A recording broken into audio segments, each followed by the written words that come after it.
Senator Rafferty, we are live. Thank you very much, sir. Good morning, folks. Excuse me, and welcome to this morning's state legislative meeting with the Committee on Education and Cultural Affairs. My name is Joe Rafferty. I am representing Senate District 34 down in York County, and I am the chair of the committee. This morning we have making some adjustments to our schedule. Originally, we were going to start with work sessions.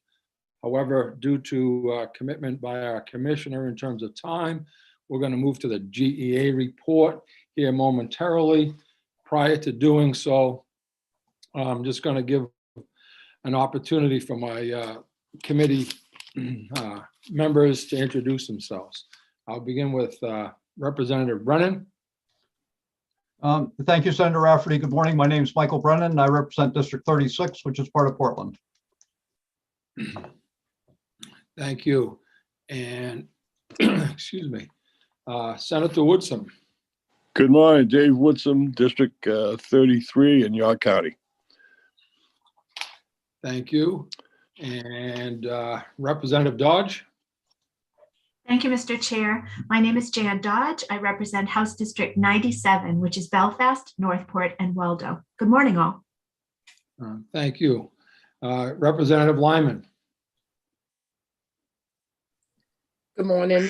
Sheila Lyman, District 74, J, Livermore Falls, and part of Livermore. Thank you.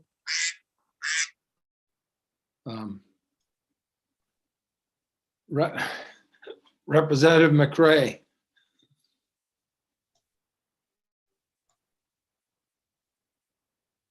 Oh, he's not. I'm sorry, I missed catching a laugh here. Sorry. Representative Millett.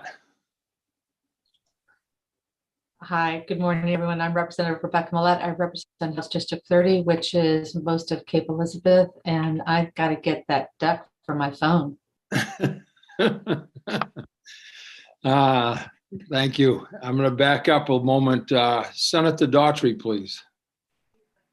Thank you so much, Mr. Chair. Good morning. I'm Maddie Daughtry. I represent Senate District 24, which are the communities of Brunswick, Harpswell, North Yarmouth, Freeport, and Pownell, and also home to the giant backyard skating rink that is the icy trap that I was stuck in. And sorry I'm late because I'm trying to get my dog to go out. So thanks. Thank you. Representative Roach.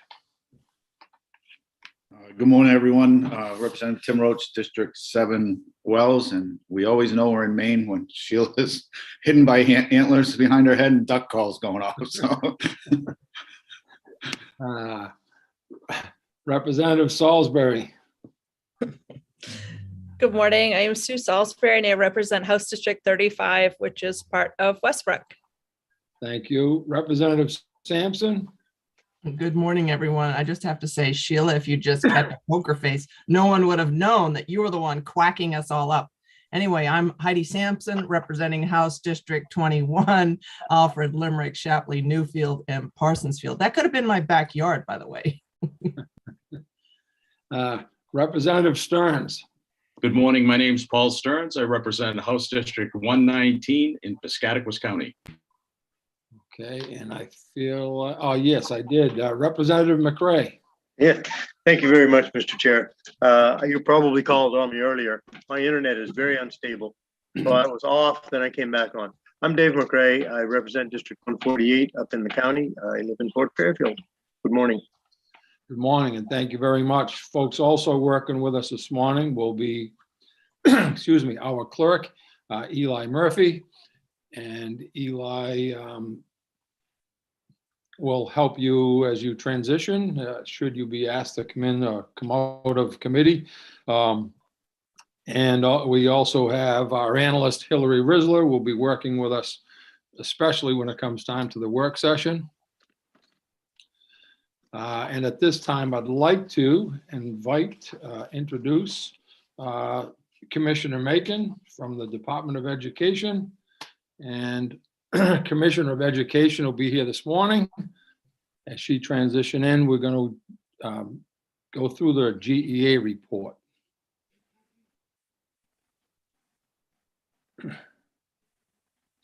Good morning, Commissioner.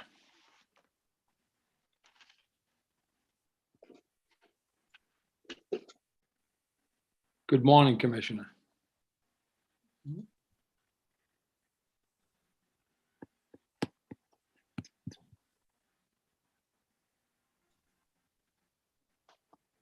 Commissioner, can you hear me? Yes, now I can hear you. Sorry about that. Oh, that's okay. I got bumped out for a minute.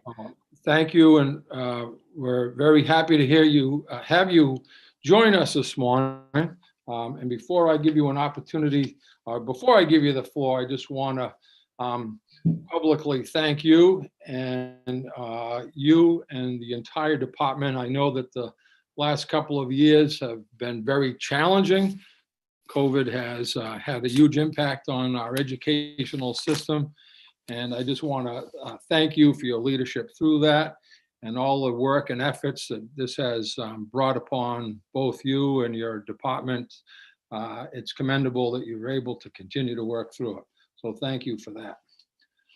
That said, I'd like to, I'm sorry, Eli. Commissioner Macon, I know you have a number of other staff here in the call. Would you like them all promoted to panelists now to present, or are they here on standby? I think they're here on standby, but they'll Perfect. text me if I'm wrong about that. I think I'm here to provide a very brief recap to last week's presentation and, hear any of your thoughts. Great. Thank you so much. Thank you, Commissioner, and the floor is yours. So welcome. Thank you so much. Thank you for the kind words, Senator Rafferty, and so Chair Rafferty and Chair Brennan and esteemed members. I'm Pender Macon, Maine's Commissioner of Education. I have been asked to just provide a brief recap of the presentation we provided you last week. I know that the GEA document is pretty robust and dense, and it's a lot of stuff. And I think, for posterity's sake, when people are looking back over our Department of Education's work during this unprecedented, historic, really time, I think it's just important to have appropriate context for the work that we've been doing. So as I may have mentioned previously, my entry plan as commissioner included the externally focused work of building a strong, trustful relationship with the field across all stakeholder groups, and also the internal work of taking stock of the present organizational effectiveness, efficiency, and capacity. I recognized immediately significant gaps in staffing in comparison with the statutory and other obligations that are required of the department. And in my first couple of months in this role, I proposed for the biennial budget request 38 new positions. And we did receive 17, I believe 8 of those were EUT staff positions. And so with support from the governor and from the legislature, we reorganized using mostly existing resources, unfilled headcount, and federal grants in order to build 3 new offices within the department. And that would be the Office of School and Student Supports, the Office of Innovation, and the Maine School Safety Center. Serendipitously, those 3 new offices have provided key supports to the field throughout this pandemic. And you heard from all of them last week. I'm so proud of the work of these organizations, of these agencies within our department. And I offer those as examples of the level of innovation and scrapping things together, and the partnership of our committee, of the legislature, and certainly the support of our governor for us to be able to build something. And when we were given that ability to do so, we built something amazing. And I'm just really proud. I just want to have of those 3 teams, the whole department. I also am deeply admiring, grateful, and proud of, but this has been something else.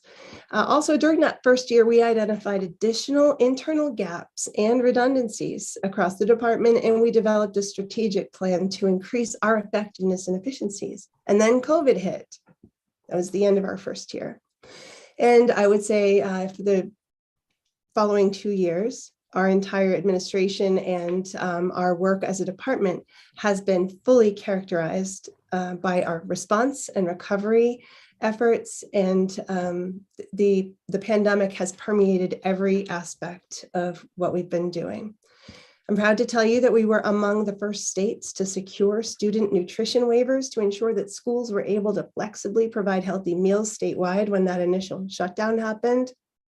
Our DOE COVID website was so quickly filled with high quality resources and supports for the field that we logged thousands of nationwide educators and school leaders. So not just Maine, they were tapping in from all over the place. We even attracted educators from Canada who would be attending our live office hours and accessing resources.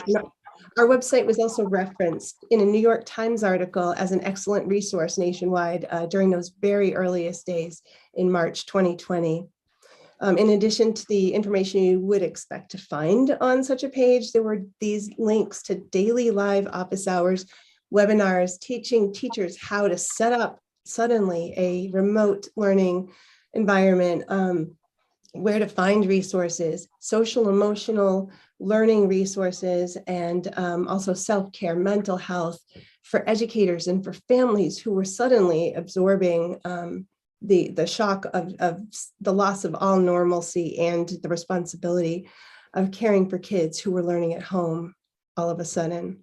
We were the first state to obtain GEAR funding, and the governor made internet connectivity a top priority for that program.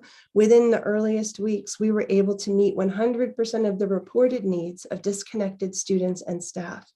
We also created, in partnership with Educate Maine and Maine Public Broadcasting, a great program, and you can still find the archived episodes called The Learning Space. These were televised lessons geared toward elementary students taught by exemplary Maine educators. We also designed quickly a K-12 SEL curriculum that still to this day is providing free open online access for families, for teachers, for students. And it was, I believe we were the only state, and it's really catching on. Our New England colleagues, for example, are starting a similar resource because we've given them access. Everyone has open access to ours.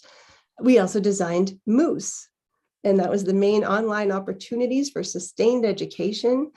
And that was created in lieu of the canned curricula that many states, in fact, almost all states, reverted to during the remote learning periods that were caused by the pandemic.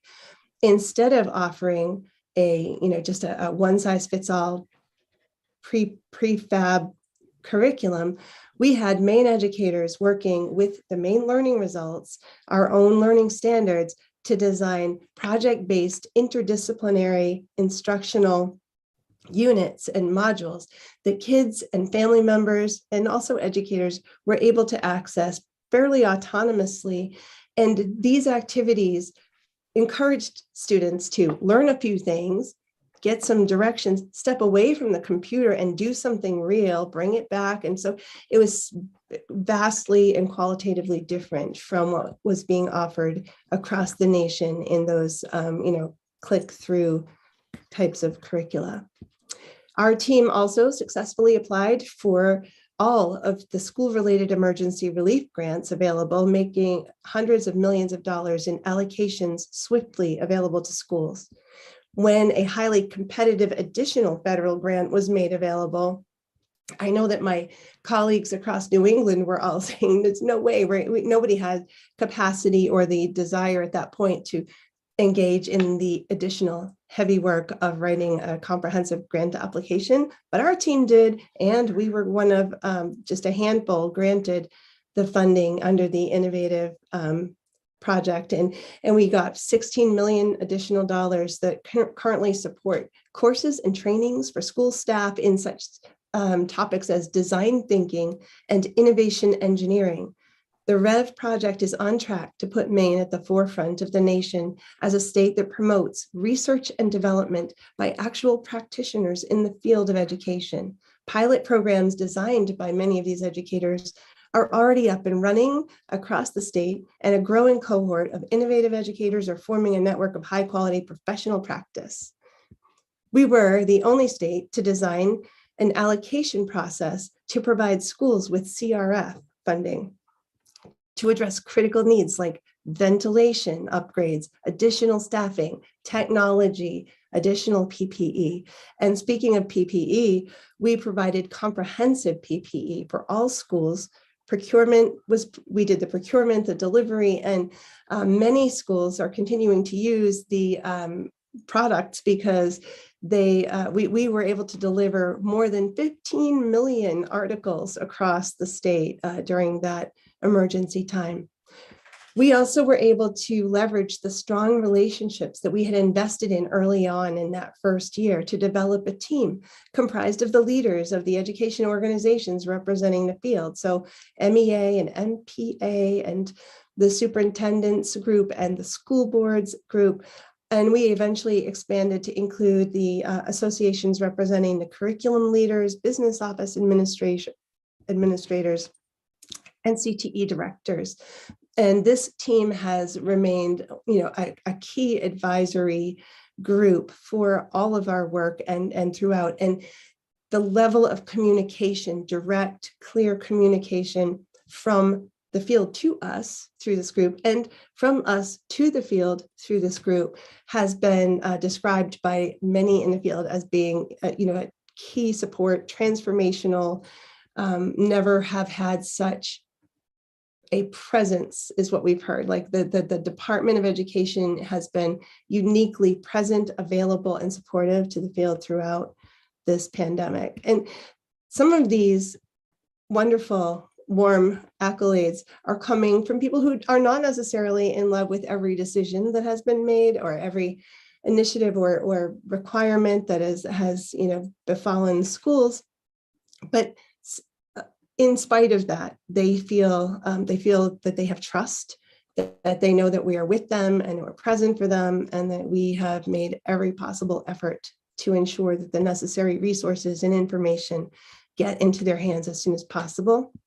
Based on a lot of input from the field and community, we did not renew our contract last year with the previous statewide assessment vendor, and instead we contracted with NWEA, an assessment that required far less testing time, offered increased access, including remote administration where needed, and that would provide immediate and actionable information to educators and families while minimizing further disruptions and lost learning time for students. We have continued to provide communications, guidance, and material resources regularly, supporting the field in understanding and implementing the dynamic national CDC and federal education guidance. And our small team has nimbly shifted to support schools across every possible domain. We never lost sight of our strategic priorities throughout this time, and we have kept forward momentum. We've kept forward momentum toward continual improvement of internal operations and within our state's education system as a whole. We presently have 0 unfilled headcount, maximizing every available resource and continuing to run lean and close to the bone. As the department who are charged with managing the highest or second, perhaps, to DHHS number of legislative actions in any given session, and managing one of the largest budgets in the state, we remain somewhat understaffed in key areas, with most of our staff members wearing multiple hats and carrying multiple job titles. We've been in particular need of senior level team members who can make executive decisions and commit department resources, as there are unprecedented opportunities right now and in our near future, along with unprecedented challenges. And we remain deeply committed to ensuring the highest quality of support for all Maine schools. And I don't know if I'll need to go into further detail there. That just summarizes the context and content you'll find in that GEI report. And thank you for your attention.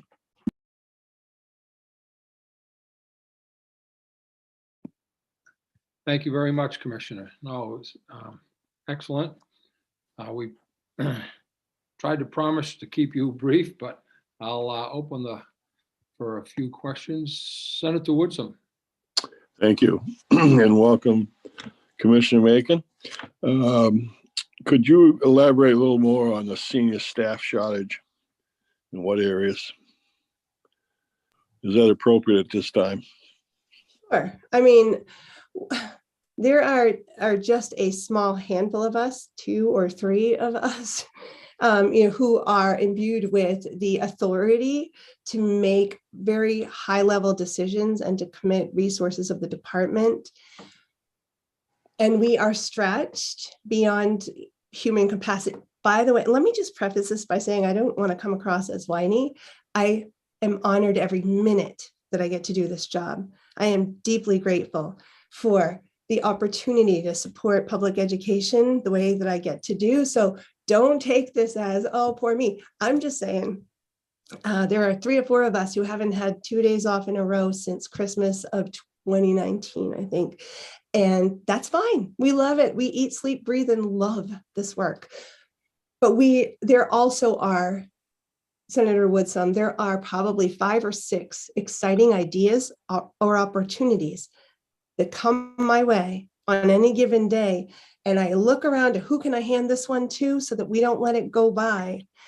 And I don't have anybody who's not about to crumble under the workload that they have. We are, if you compared us to other states, and I know I brought up like Texas and California and New York, we have the same number of legislated tasks and federally required activities to do. And they have tens of thousands of people who can do those jobs. And so I didn't want this to be a whine fest, but that's where we really do lack people who have the high level skills, who can hit the ground running, who could represent Department of Education along with the other departments in enacting the main jobs and recovery plan work. That in and of itself is a huge job. And there, many of us are covering so many bases that we believe we could be more effective and likely more efficient with a stronger senior leadership.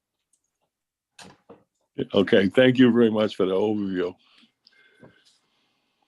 Thank you. And Representative Brennan. Thank you, Senator Rafferty. And Commissioner, thank you for being here. I do have one question for the Commissioner and then one for Ms. Risler once the Commissioner is done. But, and again, thank you for all the work that you and your staff did on this. And I don't imagine you have the document right in front of you, but if you did, on page 36, it summarizes your strategic priorities, and then those seem to be consistent throughout the document. But also on page 36, you start with emerging issues, and you talk about labor shortages and limited capacity and social, emotional, climate concerns, and a number of other things. Mm-hmm. But on page 39, you talk about shifting towards a whole child education and using that framework. And could you elaborate a little bit more about that? Because that seems to be an important focus within the report. Absolutely. So just to I don't have the document in front of me, but our strategic priorities run through as a strain through everything we do. We care about equity, we care about educational excellence, innovation, and fostering a positive community support for our schools. These are themes that cross all of our work, those priorities. And then when we identified emerging issues, yes, I mean, we have, in addition to COVID, there are all of those other pieces. There is a dire workforce shortage in our state, and all of those other pieces that you mentioned. The whole student, whole school approach is documented in tons of studies and literature, and we could probably make some things available to you. But the premise of all of that is that students aren't going to learn when they are hungry or fearful and unhealthy. And so schools have, over the past, 50 years, public schools across the nation have had to take on more responsibilities than simply spewing content into empty vessels that would fill up with that knowledge. Rather, we are responsible for creating safe, healthy environments where students can be well fed, can feel free from bullying, harassment, and other fearful environmental conditions. And all of those things need to be in place in order for their brains, their prefrontal cortex, where they take in short-term memory, can't be cluttered with and shut off actually by their limbic system, which would kick in under fearful, unhealthy, hungry conditions. So examples of whole student, whole child approach, whole teacher, whole school approach, in fact, would be the community schools that we are working hard to develop across the state and have applied a good deal of effort toward starting those up and getting them built. Other examples would include the instructional style. We've had a number of years of isolated content specific in a silo, like you learn only social studies and then you go down a hallway and into another door and you learn only literacy skills, and then you go someplace else to engage in a math activity. And all of us know that those aren't the conditions under which we fluidly use our intelligence and the knowledge that we've gained. And so interdisciplinary, project-based, nature-based as much as possible, and active engaged learning practices have been set aside for a number of years as we've chased down proficiency scores in particular isolated content areas. And the truth is, we want well-rounded students who can apply their knowledge and learning across a variety of settings and contexts, and to be ready to solve complicated problems and to do critical thinking and to work together with other people and to use their unique strengths and to manage their unique areas of challenge in a way that is connected to the others that they will be connected to in the real world and community as they move forward. Big attention to workforce development, Representative Brennan, and also getting students, ready with both the highly technical skills, STEM and humanities versus only science, only math, only social studies, and then only English courses. These are ways to best use brain energy. There's so much exciting research behind it. And someday, if you run out of bills and you would love a workshop on this, and we have some amazing information that I think would be inspirational for you all to hear. And this is just a yes or no answer, but based on what you said and what I've read in the report, the concept and philosophy in theory behind whole student approach is a major focus of your administration and of DOE today, tomorrow, and into the future. Yes, absolutely. We think it's the way to go. It's out of necessity as we enter a period of, we're still in response to the pandemic. We are also simultaneously in recovery mode all the time. And in order to, there are some people, I think, there are schools of thought that would say, well, they missed X number of days of school, therefore they need Y number of days in those same content areas. And there's a lot of nationwide drill and kill, they call it, just hammering these kids with, try to get their skills, and knowledge base up to where they should be, having experienced these disruptions nationwide. And what we know is that learning is not linear. We know that it is highly contextualized, highly individualized, and we can maximize the time and resources we have with students if we engage them right at the core with these exciting educational practices. And so it's an emergency response, but to answer your other question, it is our hope that this will be the direction that our state continues to move in. Leaning back into the expertise that has existed always in the field and recognizing educators and school leaders for the expertise that they hold.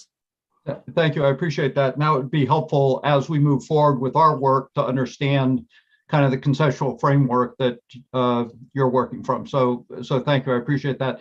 And Senator Rafferty, if I could ask one question of Ms. Risler, would you just explain for the committee what our responsibility is procedurally in terms of this report and this evaluation, and what expectations, either minimal expectations that we have to fill in order to complete this process? Sure. Yep. So the statute for the GEA report basically tasked the committee with analyzing the report and says you may consider things such as the extent to which the agency operates in accordance with statutory authority, agency's degree of success in meeting its goals and objectives for each program, the agency's degree of success in meeting its statutory and administrative mandates, and the extent to which the agency has increased or reduced filing and paperwork burdens on the public. However, the committee does not have to necessarily consider all of those things. Those are just examples. Certainly some of those things are going to be much more applicable to certain agencies than others. After completing your review of the report, the statute directs the committee to submit your findings, any administrative recommendations, or if applicable, any legislation necessary to implement any recommendations to the full legislature. And I did pull up, you mentioned sort of bare minimum, for example. There is sort of a typical form letter that committees often use when reporting back to the full legislature. And so I pulled one up and I bring it up on my screen. It's the report that the 128th Legislature's Education and Cultural Affairs Committee submitted in regards to the University of Maine system. And so this is an example of sort of the most basic typical report that gets sent out to the full legislature. And it simply states that the committee reviewed and evaluated the report pursuant to statute, and that the committee finds that the agency is operating within its statutory authority. That being said, the committee could certainly include more information or more narrative if you would like to, but that's sort of what's considered the minimum. And whatever the committee votes to move forward with, I would draft up in a letter for your review, and then for ultimate submission to the legislature. And what's the time frame? The deadline for submission to the legislature is March 15th. Okay. So we obviously don't have to make a decision today. And it may be helpful if the draft, it would be helpful for me. I don't know about everybody else, but if we did see the draft that you just referred to, so that I have some context or idea about what might be looked for, what we might end up drafting or recommending as a committee.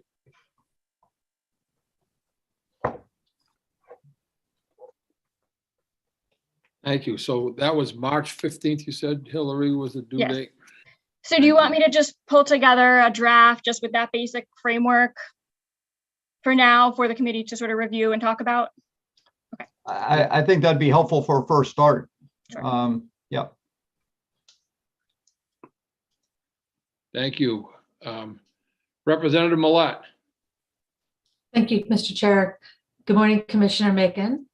I'm just a follow-up to the question that I asked in the prior meeting around incarcerated youth and public education, and whether the department had an opportunity to go back and look through and help explain what that relationship is, what are the expectations, et cetera. Thank you.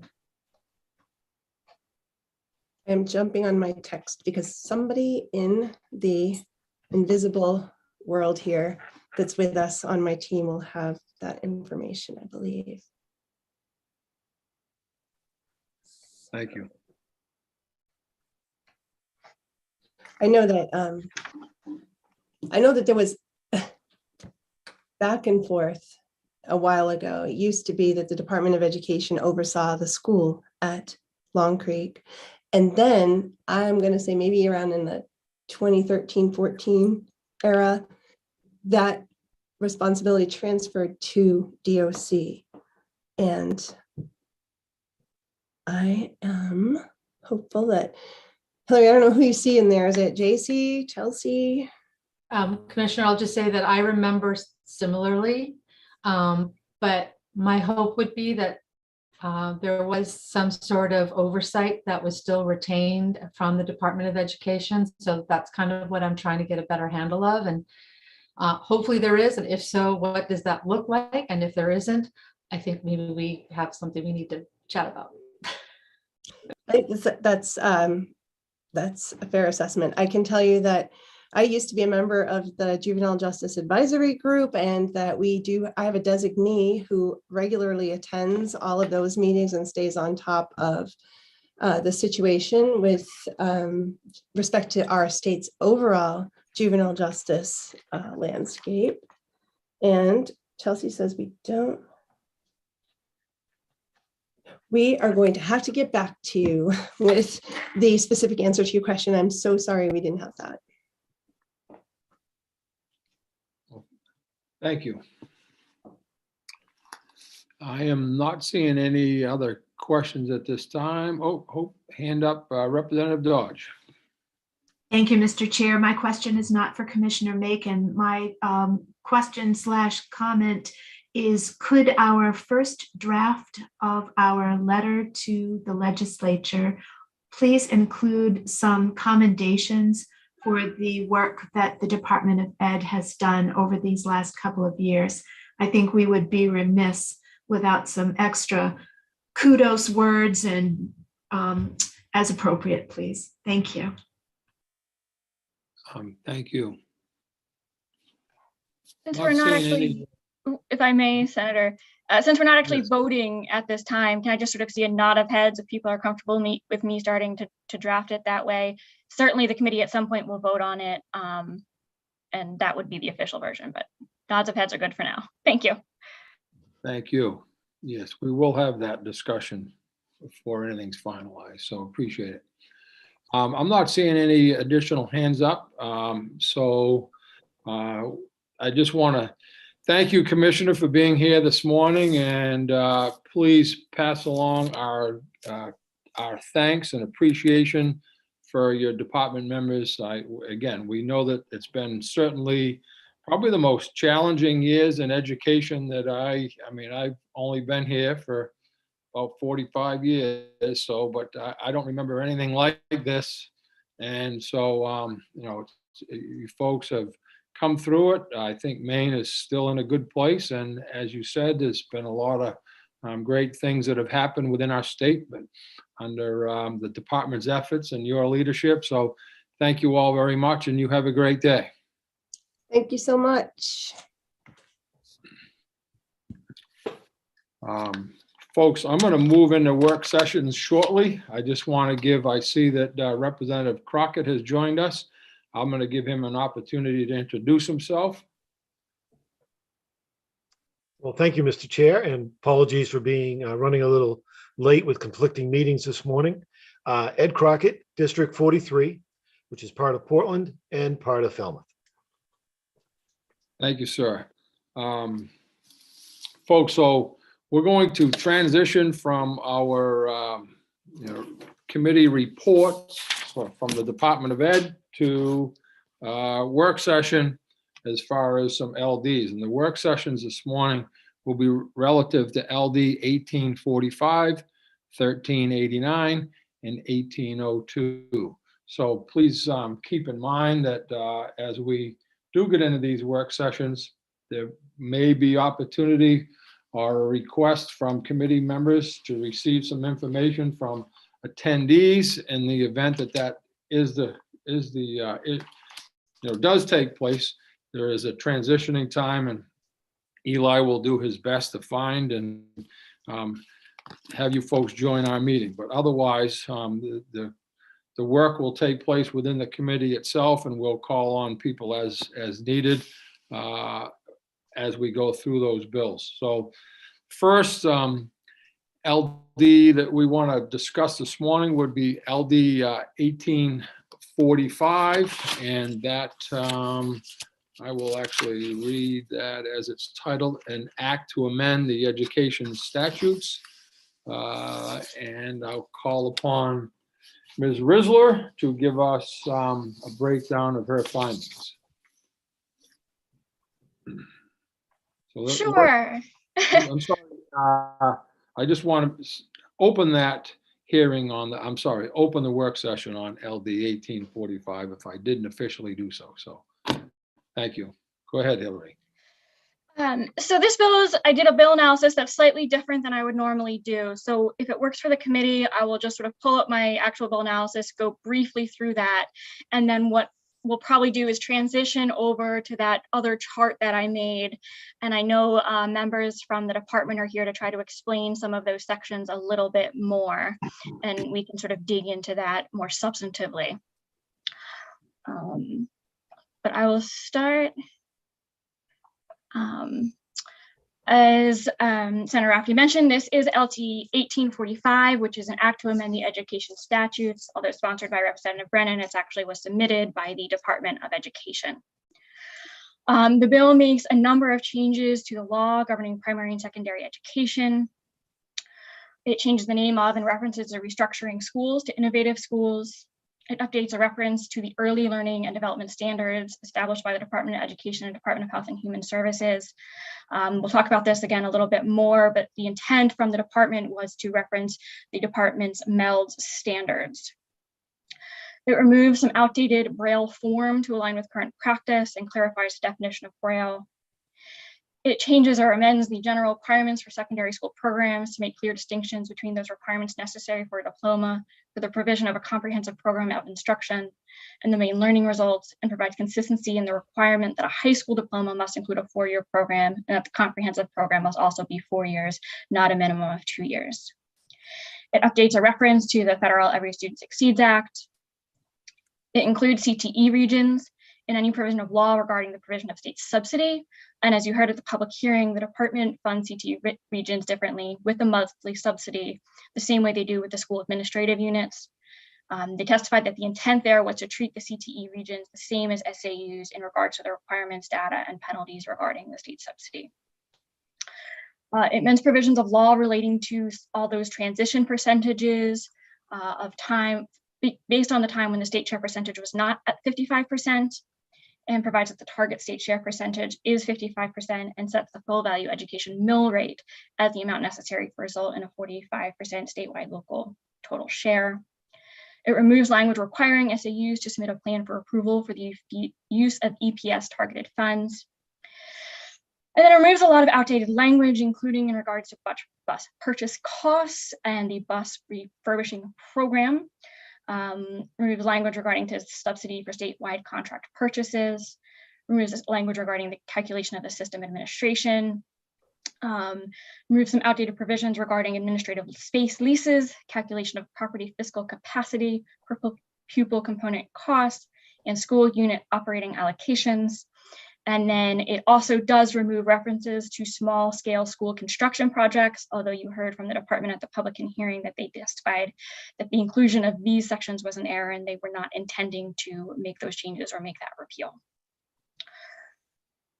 Proponents of the bill testified that the intent is to remove this outdated language and clarify some existing language, that there is support for the specific language changes and references to continuous improvement and innovation to support all learners, and commitment to the 55% state share. There's also some testimony suggested amendments regarding the inclusion of a particular research work on reading proficiency.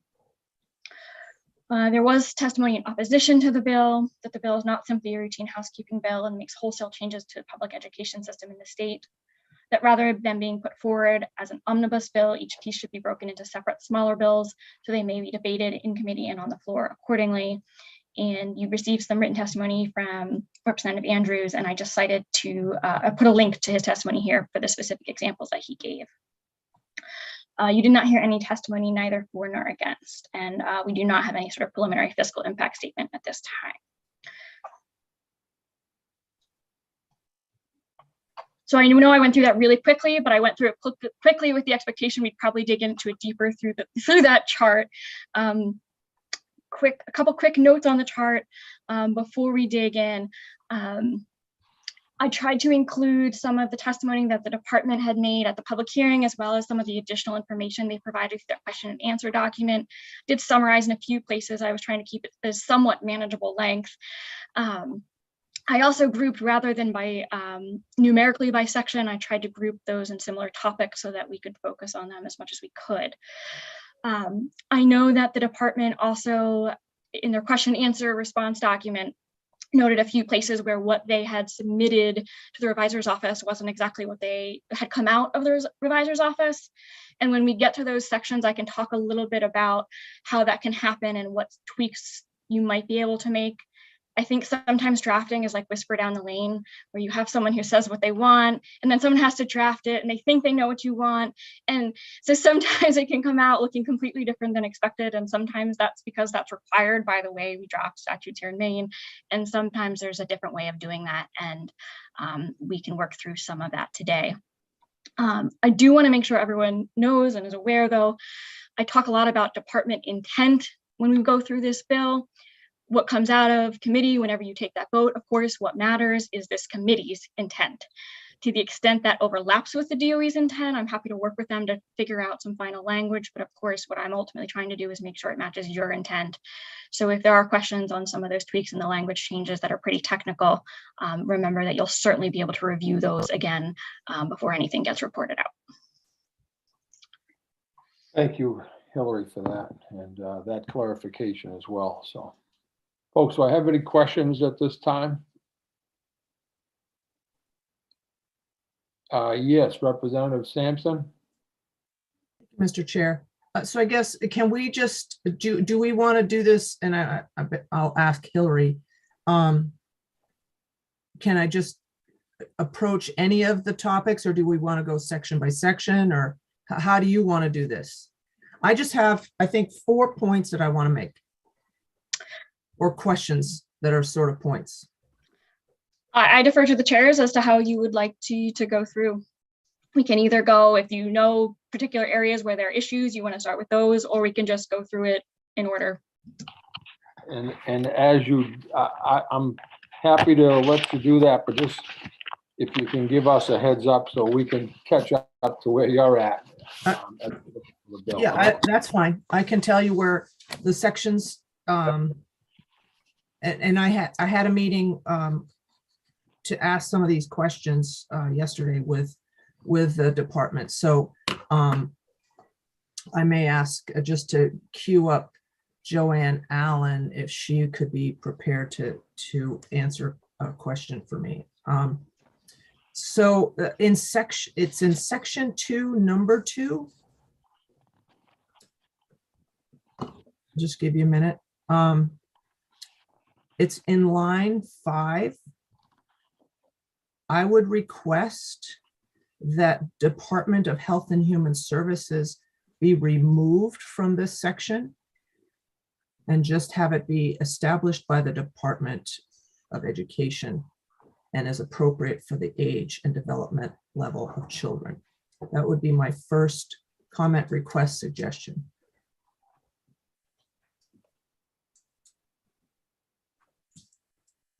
Mr. Chair? Yes. May I pose a question to Representative Sampson? Yes. Thank you. Representative Sampson, the department has proposed an amendment that reads, oh,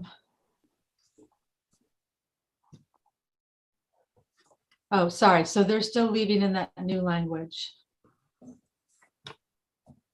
So do you want me to just go through? I'll point out the issues that I wanted to expand or explore, and then we could go back and hash it out. Does that make sense? Okay, it's Senator Daughtry. Thank you for the thumbs up. I feel somewhat like, how am I going here? Okay, moving down to on the same page. This is now section 5, line 24. This is more just making sure that this is on people's radar and that we are going to fix this. If you follow that line 24, education and physical education, comma, mathematics, comma, science, and then and technology is crossed out, comma, engineering is added, which would make that science engineering. We should be not striking out the and there. Correct? Because it's science and engineering, not science engineering. That would be developing a whole new genre. Correct? I think if you place a comma after science, then engineering is a standalone. Is that not right? We could have that discussion. That's not a bad idea. Well, there is a comma now. Right. Okay. Did you put, okay, I did not see that. So I'm going with what I had yesterday. No And I'm problem. just, so that I make sure that if they've already fixed certain things and then we're good. But So ultimately, I'm asking is your question, can we have engineering standalone? Correct. Thank you. I think that's the intent. Okay, thanks. I just want to make sure that that's on our radar because that could cause an issue down the road. Sorry, I'm getting waving arms at him. I need to, Representative Stearns, you need a clarification on that? Yes, perhaps I can help shed a little bit of light on that. I talked with the department officials on that, and they said that was in error. That their intent was to replace the word technology with engineering, but not to create a whole new section. Right. So it would read science and engineering rather than science and technology. Correct. Yes, and that's my understanding as well. All I'm trying to do on some of these things is just make sure we've got it on our radar so that this is going to be corrected. So it's also the folks that are listening have this also as public record. And this one is where I'd like Joanne to jump in, but I would make the suggestion. We're on section 19, letter B. So that's page 7 of the original bill. Looking at line 5, where it crosses out, it talks about the total cost of, and then it crosses out funding public education from kindergarten to grade 12 as described by. That is crossed out. My request, suggestion, recommendation would be to replace that and not have that struck out. And I don't know if Joanne wants to jump in and kind of talk about this. I can do that. I will have her do so. I have a question from Representative Lyman as well that might be pertinent here as well. Thank you, Mr. Chair. It may not be, and I apologize, but back at the conversation, I guess I'm just curious why technology was removed, because we talk about STEM and STEAM a lot, and technology and engineering are listed within that acronym. So I would just be curious of having that addressed, because I feel like technology should stay as well as engineering being included. So thank you. Thank you. We'll be sure we discuss that. And good morning, Ms. Allen. How are you? Thank you for joining us. Good morning. Thank you. For those listening at home or watching from elsewhere, I'm Joanne Allen, and I'm the Director of School Finance for the department. I'm happy to address Representative Sampson's concern. I totally understand what you're saying, but if you look at the paragraph above, which directly precedes this within the statute, it really gives a definition of essential programs and services. And within the scope of that definition is anything within this law chapter 606B. So that limits us to basically PK to 12 education, with a few exceptions of the things that are on the infamous purple sheet, such as the support that we provide to aspirations program, which is still K to 12 education. It's just those juniors and seniors taking courses at higher ed. So I believe that removing that language does keep us within scope of PK to 12 education for that reason. Can I ask a question? But PK isn't part of K. I mean, that's funded differently. PK is defined in statute as 2 years before. Okay, so. Right, but the funding, the bill that was passed was K through 12 for 55% funding. Right, that's the language. That's the language, but it's also anything within Chapter 606B, which has been expanded through legislative action to include pre-K. So I'd like to have a discussion about it, returning the crossed out section as is. That would be my request. Even I respect what you're saying, Miss Allen. I'm kind of stuck on that. And then finally, the last piece, and this is, I believe, also, this is the school construction issue. It's section 43, number 1. And I think this is one of those issues we discussed, and I just want to put it on everybody's radar that where they struck out on line 13, small scale school construction projects as defined in section 15901, subsection 4A, which is crossed out. And my question was, why is this struck out? And I believe that's going to be restored. I just want to confirm that. And those are my issues. Thank you.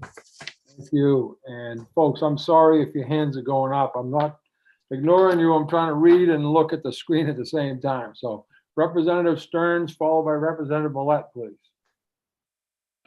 Yes, going back to the pre-K piece, I think that's a classic example of where two pieces of the statute conflicted.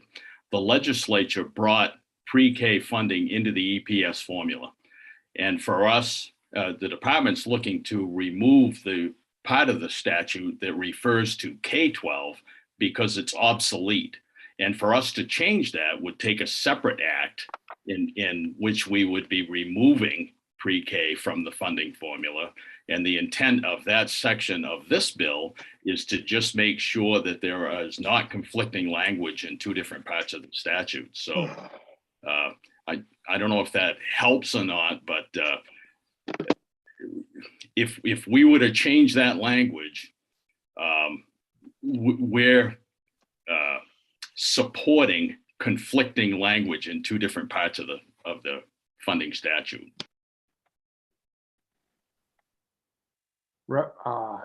Representative Millette, I'm sorry, we may have a technical issue here. Eli? Sorry for the interruption, Senator Rafferty. I'm getting requests from members of the DOE to join in on this meeting. Do you want them all in if we're starting to ask questions for the department, or do you want to wait for individual requests of individuals? Well, I think oftentimes what happens is we don't know specifically who to ask a question to, so letting them in would probably be more helpful than not. And thank you. As you do that, I'm gonna have Hillary. I saw her hand up. Maybe that question was already answered. I was just gonna to jump in to see if you wanted to sort of bring everyone from the department in, as well as to sort of start going through sort of section by section. But I also know there may be a question before we get to that point. So. Thanks. Now, having the people available, I think, will help us move through that. Representative Millette. Thank you, Mr. Chair. Yeah, I think just going section by section makes a lot of sense, but before this escaped my brain, I just would, like to ask Ms. Allen that what was the thinking of removing that language from section 19 around K to 12, other than we're now at pre-K to 12? Is there not another way of addressing the conflict by just changing it to be pre-K to 12? since this is an errors and omissions bill, we have to be consistent in the language that already exists. So I'm not sure that if we attempted to do something like that here, that it wouldn't be more of a policy decision. So that's not something that I think I would want to comment on. Thank you. So we would, that's, at this point, Representative Millet, I think that question is still open. Maybe somebody can add some information to us before we're done. Otherwise, we'll do our best to get it answered. Okay. So I don't see any other hands up. So I did hear a request. Was that to go through section by section? And so let's go back to, I guess it would, I don't have my pages numbered, but I'm going to assume it's page 1, section 1, any place where I see potential changes.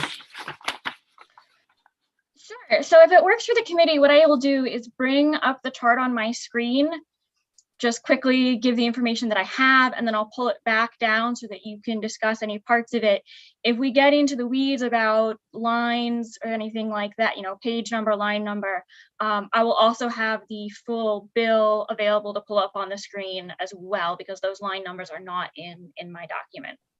The only thing I do really want to mention as well as we go through this is that I do understand the department's intent was to not make any substantive policy changes in this bill and treat it sort of as an errors or omissions bill. I do just want to clarify that this is not the official errors and omissions bill that goes through the Judiciary Committee. And so the extent that this committee would like to make substantive policy changes, the committee certainly has that ability to do so like any other bill in committee. Thank you for that, Hillary. Thanks. So.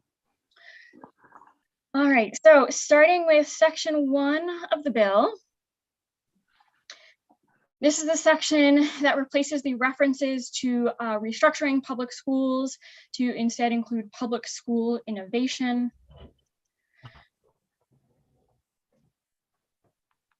I'm not going to read through all of it,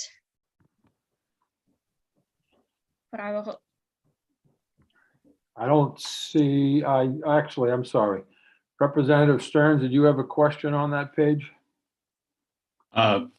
Thank you, Senator. Not a question, but a comment. And it's a small item, but in line 30, the word empathetic just struck me as not particularly good statutory language. It seems to be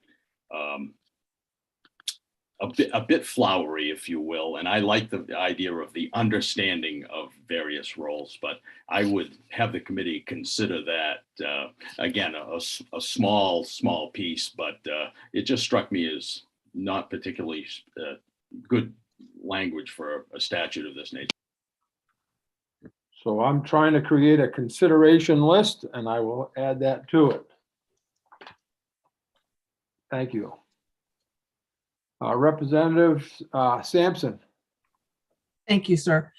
Yeah, along that line, what I'd like to request is a definition of some of these words. Like empathetic to me is it's not objective, it's very subjective. And I think statute should be very objective.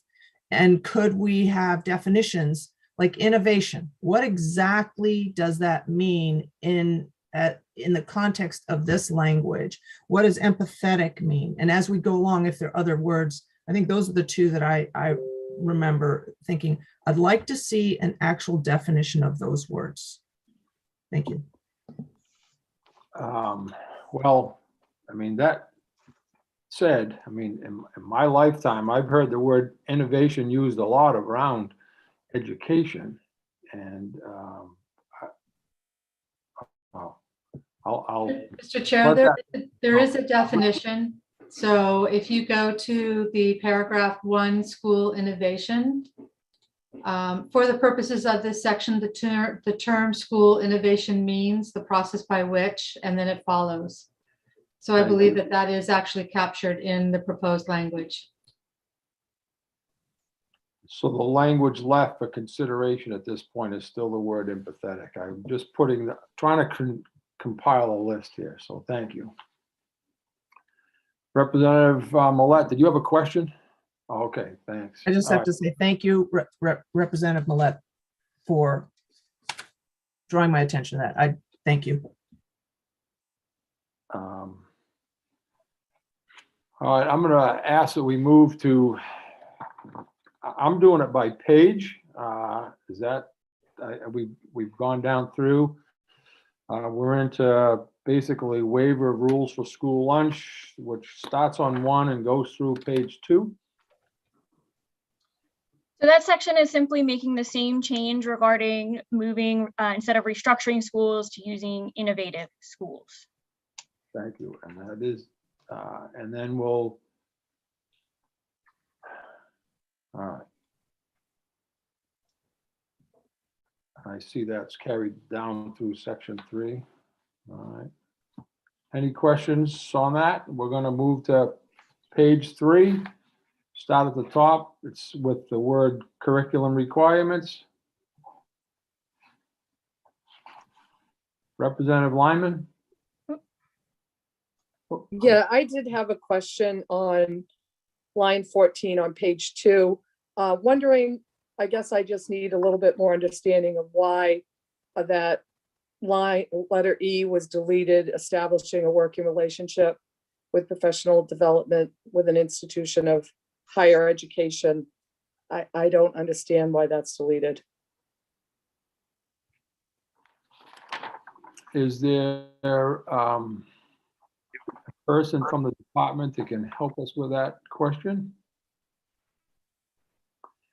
If not, then I will forward that, and we'll have to have an answer, because we're going to be discussing this a little bit further, I believe. But if anyone does come along that can answer that, if you'd give us a heads up, Hillary, I'd appreciate it. Thank you, Mr. Chair. I would just add that in my experience working with, professional development with higher education as well as other professional development opportunities was huge every year. So I'm really interested in that response. Thank you. Thank you. So we were on page 3, and we did need clarification on that engineering piece. I had that noted. So if I may. Yes. So those of you may recall that the learning results was amended recently to make that change to, instead of science and technology, science and engineering. And I believe this is meant to reflect that. And so I do believe the accurate description there would be science and engineering as one phrase.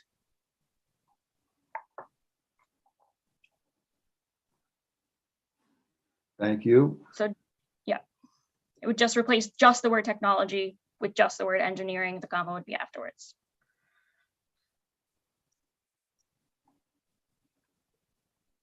Okay, so but as it stands currently, the way this is printed, there's a comma before engineering. Is that just a typo?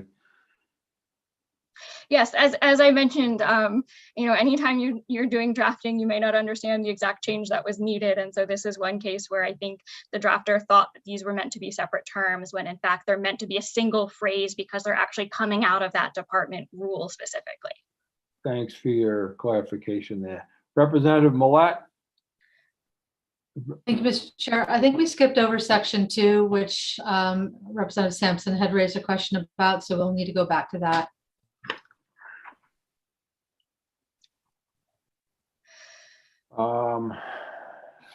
Let's see. Did we not note those things already? If I may, Senator. Yeah, go ahead. Sure. So this is in section 2 of the bill, and the head note of section 2 is actually the last 2 lines on page 2, and then the substantive language is on the first 6 lines of page number 3. Right. And my understanding is that this was meant to refer directly to this MELD system, the main early learning development standards. Anytime we are drafting and trying to reference something like standards, it's important. Well, let me put it this way.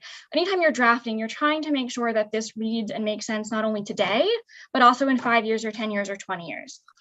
So if you want to reference standards, you want to be clear as to what those standards are, where you can find them, who develops them.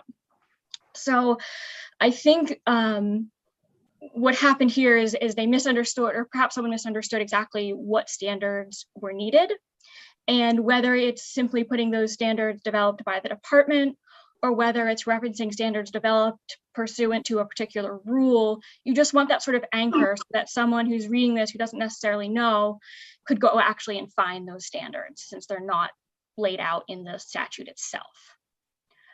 So I may defer to the department if they have more information about perhaps what a better understanding of those standards is, and whether or not DHHS is involved in establishing those or not. Thank you. I'm sorry, Representative Lyman, did you have your hand up for a Yes. second question? Okay, thank you. Yeah, I put it down and put it back up. I'm still hung up, and I apologize for it, with the taking out the term technology, and I heard Hillary about the connection to result, but I still, everything I understand with STEAM is technology is still a clarification on that. Thank you. At least on sorry, Representative, at least on my end, I really struggled hearing your question, only in that it sounded like it's either mine or yours. The service isn't really well connected. Can you hear me? I can right now, yes, absolutely. Okay. So I was raising the question again with the term technology and engineering. I'm very much comfortable with the idea of engineering, but I'm not comfortable with the idea of deleting technology, because so much of the instructional practitioner part of education with the STEM and STEAM acronyms includes technology still. I don't see them as one and the same all the time. There are places where they correlate, but I just am interested in getting more information on how we're comfortable taking the technology term out. Thank you. Did you get that? I did hear that. Thank you. Okay. And I'm not sure. Ms. Holmes has her hand up. Was that in response to that question, or did you have something else? I believe that Beth Lambert can speak to both the science and technology or science and engineering question, as well as the professional development. And then when we get to the question on section 2, Leanne can speak to that. Thank you. Ms. Lambert? Sure. Thank you. Sorry. Good morning. For everyone listening, I'm Beth Lambert, the Director of Innovative Teaching and Learning at the Department of Education. First, regarding the science and technology to science and engineering, it is aligned to the main learning results, which we've talked about. And in response to taking out technology in this area, it's referring back to what is required in a program of study that refers back to 6209, which is our system of learning results. And so it just references those exact titles. We don't have technology, specific main state technology standards in the system of learning results to refer back to. So if there was an addition, if you wanted to make an addition in the bill, it would be a change. And we don't at this point have something that schools that would be a new requirement on schools that they are teaching that. And so just giving some more information on what that would mean. And then I'm happy to go further if that's necessary, but that's why it's not to acknowledge that to take it away from STEM, because it's certainly important, but it's not in the titles of those main learning results anymore. Excuse me, can I ask a follow-up? I didn't hear that. Yes, I heard it. I'm sorry. Is it Representative Sam Lyman? I'm sorry.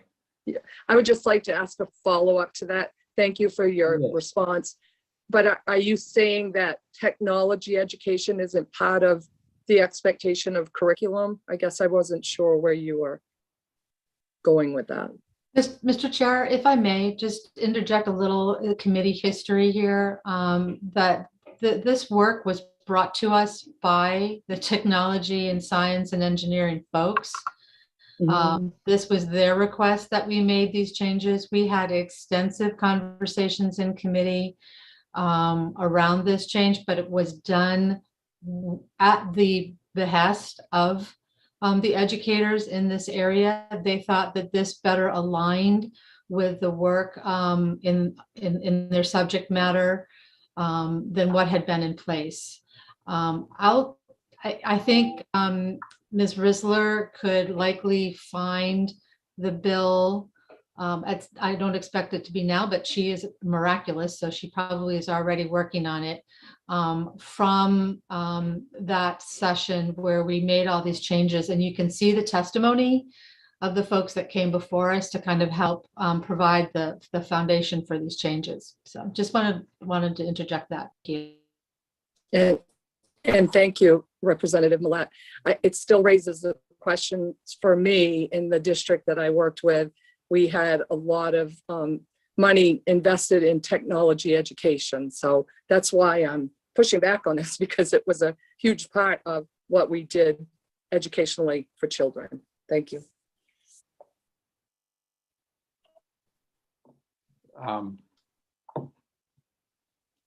Thank you, but and I'm just asking, and because it's in my head. So we're rewording what I envision is currently called STEM. And okay, so, but there's no technology piece tied to the learning result. So they're asking for a clarification to just that's going to be included with the science and engineering. All right, I guess. Yep. All right, I'm just rambling. I'm sorry. Go ahead, Ms. Risler. Thank you. So I don't have the bill up in front of me right now. I don't think I could do it necessarily in this work session, but if the committee wants to dig into this a little deeper, I can certainly pull some of that history on that change in the rule. One thing I do want to mention is that I think we actually had a bill, and I can't remember if it was last year or it was the end of the second regular of the 129th. We had a bill to go through and change everywhere in statute that referenced science and technology and make that change to science and engineering.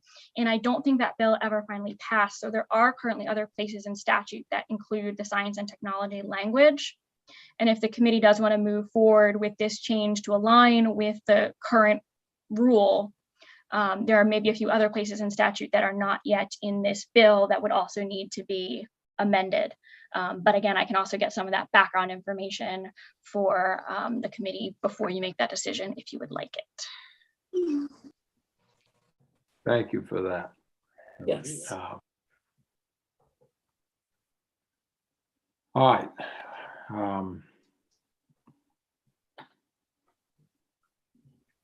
Is there anything else on that? That's page 3 I'm still looking at. So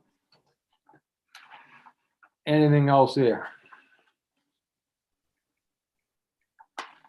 And I'm sorry, Ms. Lambert and Hillary, do you have your hand up for a question as well?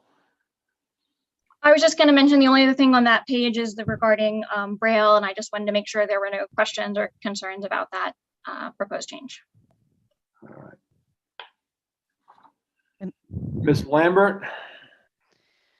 So I don't have anything on Braille, but I just wanted to go back to the question around the removal of the professional development in the innovative schools piece. So in that, that's of course the requirements for asking for a waiver from a requesting unit for the commissioner. And in this, it requires our schools to establish a relationship for professional development with either a higher education institute or professional development service provider. The issue here is that many of our schools, and we know, utilize the expertise of their educators and all of that brings, and they use their local expertise and support that's in there. This would require them to get outside support for professional learning only, and does invalidate that the use of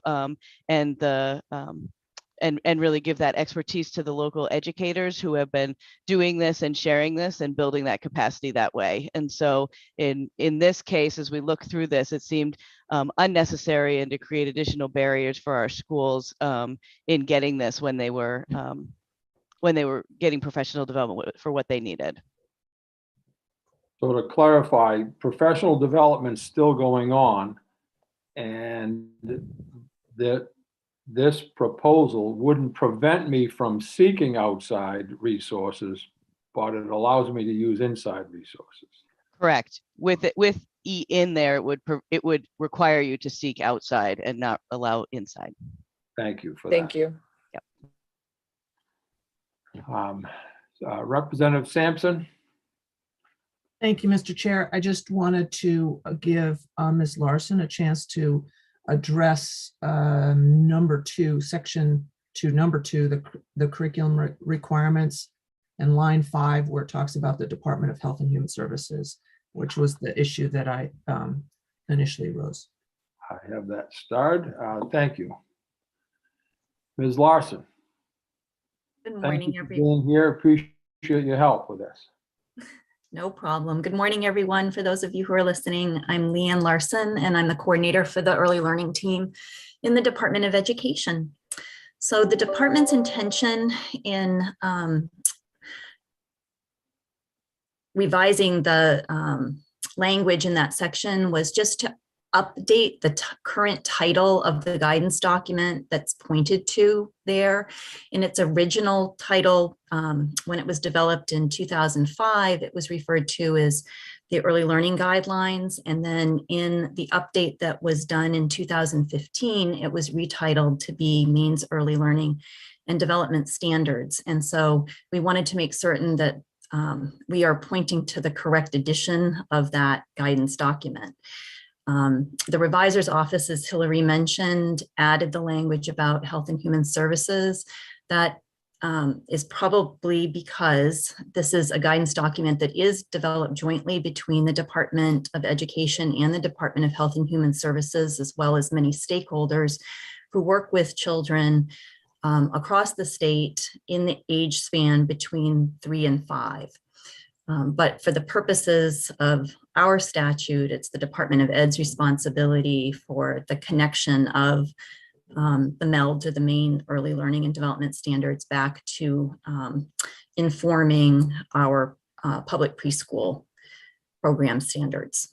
And that's not under the responsibility of the Department of Health and Human Services. Mr. Chair, can I just ask a question, a follow-up? Yes. So Ms. Larson, there would be no problem with just striking out the Department of Health and Human Services in that case, correct? I don't think so. I don't think it would be a problem. That would be critical to me. Thank you.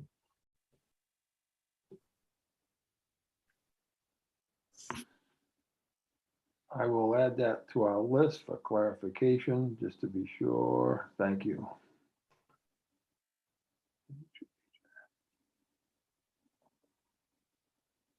All right. Anything else on that page? We got. If I may, Senator, I think next up would be the section regarding the diploma and graduation requirements. And this sort of goes from the end of page 3 over onto page 4. Okay.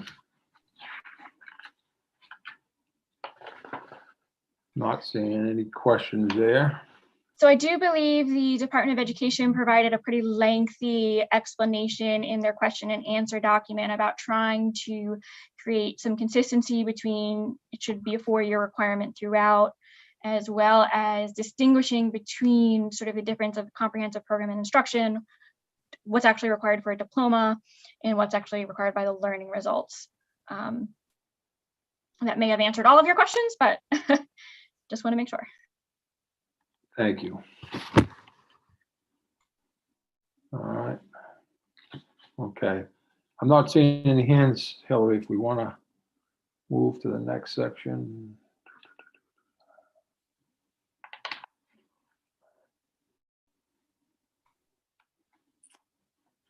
Nothing.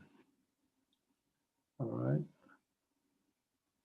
I'm not I'm muted, hearing. sorry. That's okay.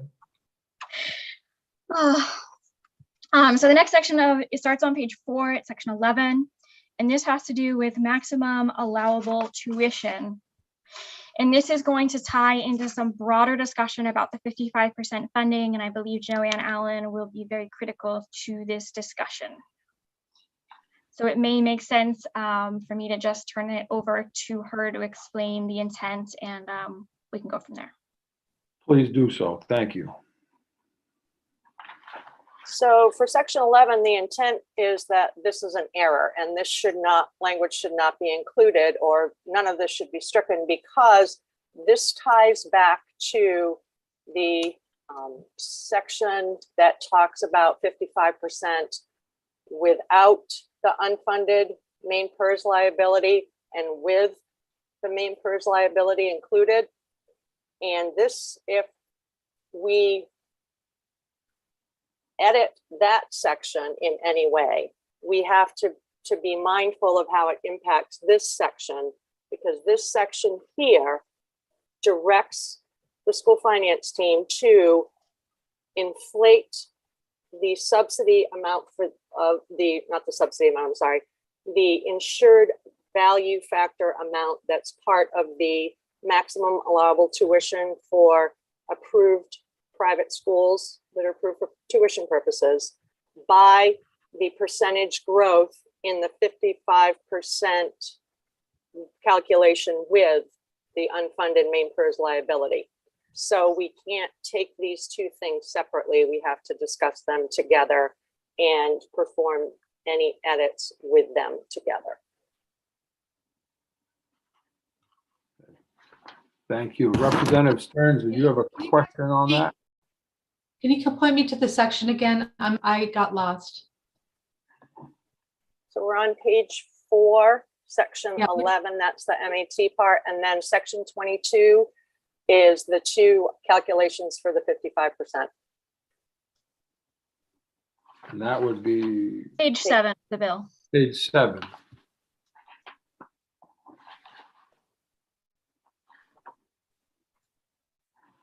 I'm using Hillary's chart, so the page numbers aren't helpful, just the section numbers. I could actually pull up the chart for the full committee. I think it might just be clearer, and then I'll pull it back down if you don't mind. So I'm sorry, is section 11 now in error? Is that correct? Correct. We want to ignore that was even in there. Okay. And then the other section you were talking about, Ms. Allen, was what? 22.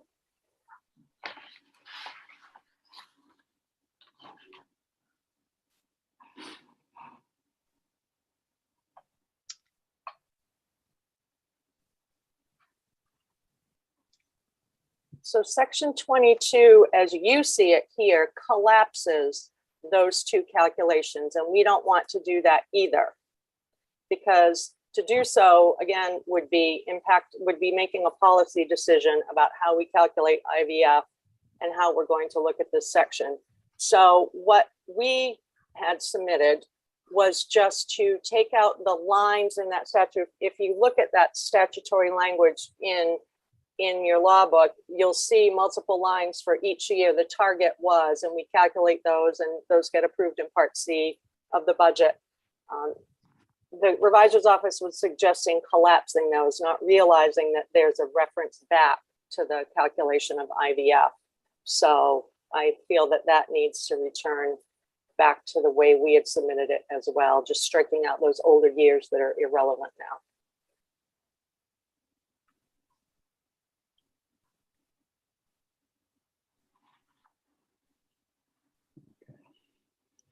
Representative Stearns with a question.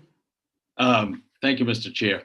I know that if I didn't have some background in this, IVF, insured value factor, would throw me for a loop. I would sit there and go, what the heck is that lady talking about? Along with unfunded actuarial liability. I know that it may be a moot point if we're going to not even include that in this bill, those sections. However, if the chair wishes, you might look for some nods if people would like to have just a brief description of what those two pieces are. I don't know, again, if everyone's content with removing that, maybe it's now not a good time for a lesson in that, but if people would like to have a little bit further understanding, it might be a good idea. I mean, if they're going to be removed, I don't need the explanation myself, I guess.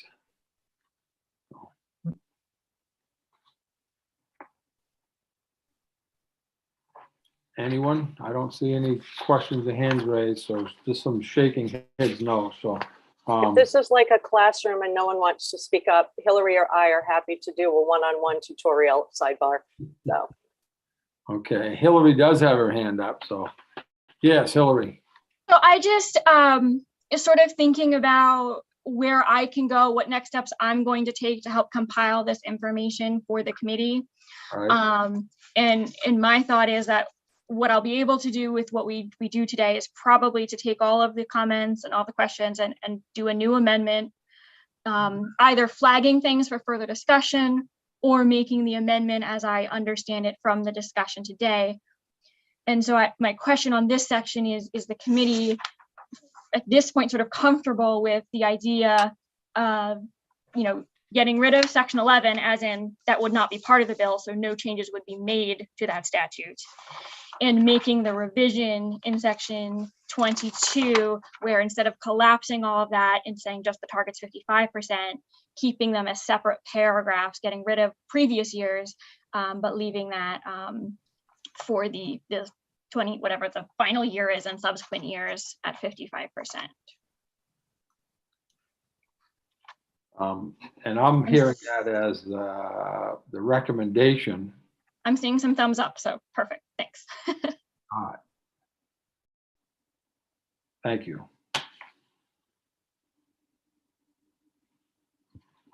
All right, so we through, I guess, all right, now we got to go backwards again. So that takes us through section 11. And all right, I'm going to turn it back to you, Hillary. You want to go, if we do that, we want to go to. Yep. So the next thing up would be section 12, which is just updating the, instead of No Child Left Behind Act, new name of Every Student Succeeds Act.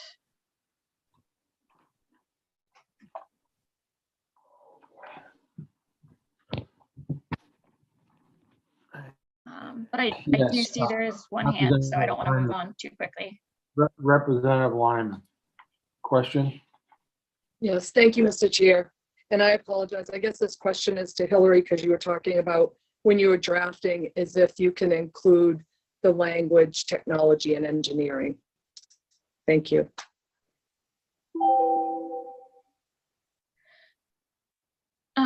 Sure, yeah, so that might be one where what I think, if it works for the committee, what I can do is I will bring some of the history on that rule that we had 2 years ago, 3 years ago, and then I will compile everywhere in statute that phrase is used, and so the committee can sort of think about that as a whole, what that may look like.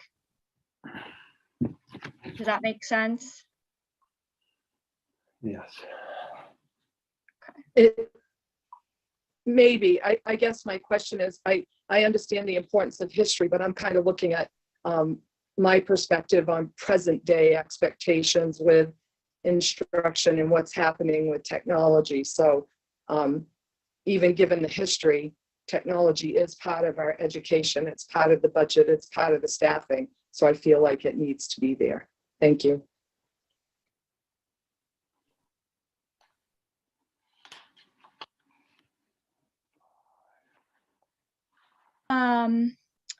Moving on to section, it's 13, 14, 15, 16, it goes on a ways.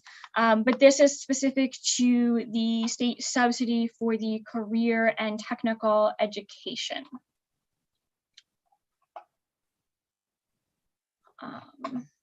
And I believe the department provided some information in their Q&A document about why they wanted to make this change to align the CTE subsidy with those requirements of school administrative units.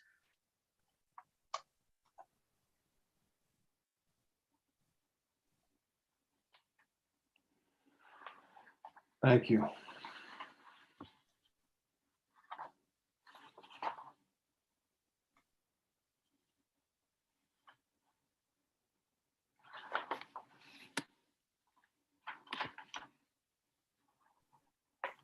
Apologies, I'm just working through my documents to make sure I'm not missing anything on either of the documents I'm working off of at the moment.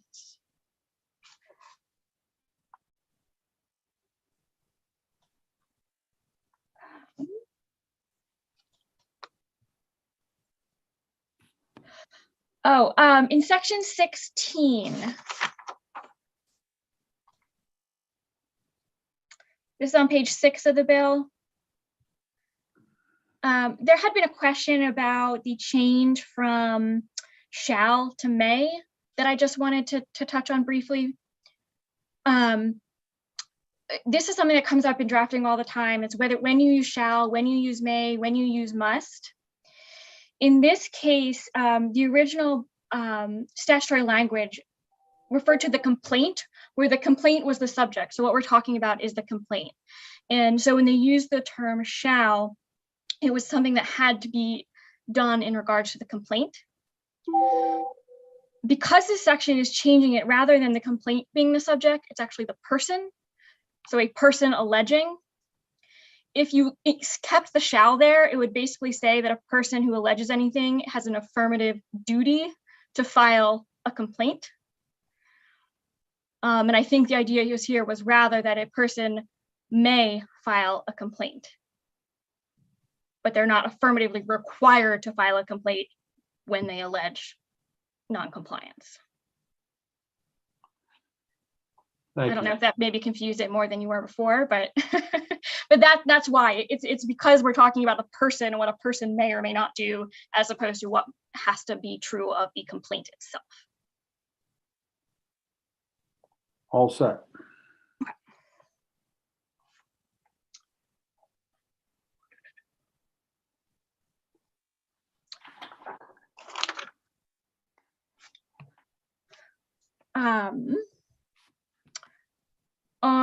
On page 7, we've already talked a little bit about the public education pre-kindergarten issue. I don't know if that is why Representative Sampson has her hand up. Yeah, I see a hand up. Representative? Thank you. Yes, actually, I do, because I just buzzed through chapter 222. Can you identify where they talk about pre-K? Because it talks about in section, okay, I'm sorry. I'm assuming you can read my mind. Back in section 18, we're talking about the essential programs and services and the learning results established in chapter 222, and the fact that we were talking earlier about it's this section that's referring to the pre-K edition, so it's pre-K through 12. And I'm assuming that the chapter 222 was supposed to be that part that refers to that, and I couldn't find it. Granted, it was 14 pages. I was trying to just buzz through while I was listening as well. So can you help me with that?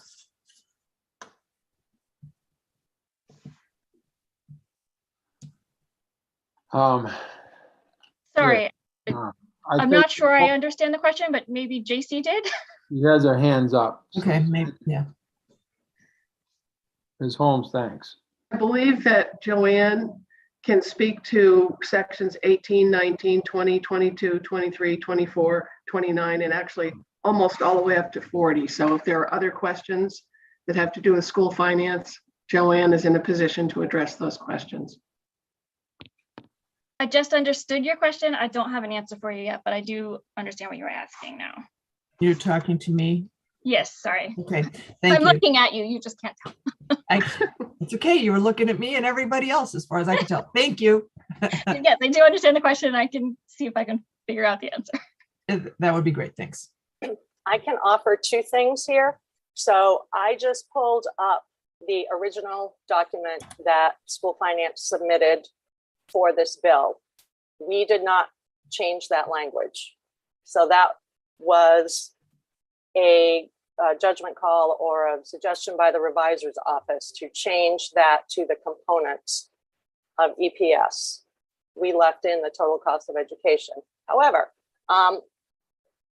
kindergarten in chapter 606B is defined in section 15672 14A as kindergarten or pre-kindergarten early education program for students who are at least 4 years of age on October 15th of the school year. So this may also go back to what Representative Stearns was saying, how we may still have some conflicting language in here, but pre-K being part of that definition of kindergarten is part of chapter 606B, which is part of essential programs and services. Okay, thank you. I'll go look in that. Thank you. I know it's like following a breadcrumb trail. I know. I appreciate you helping me.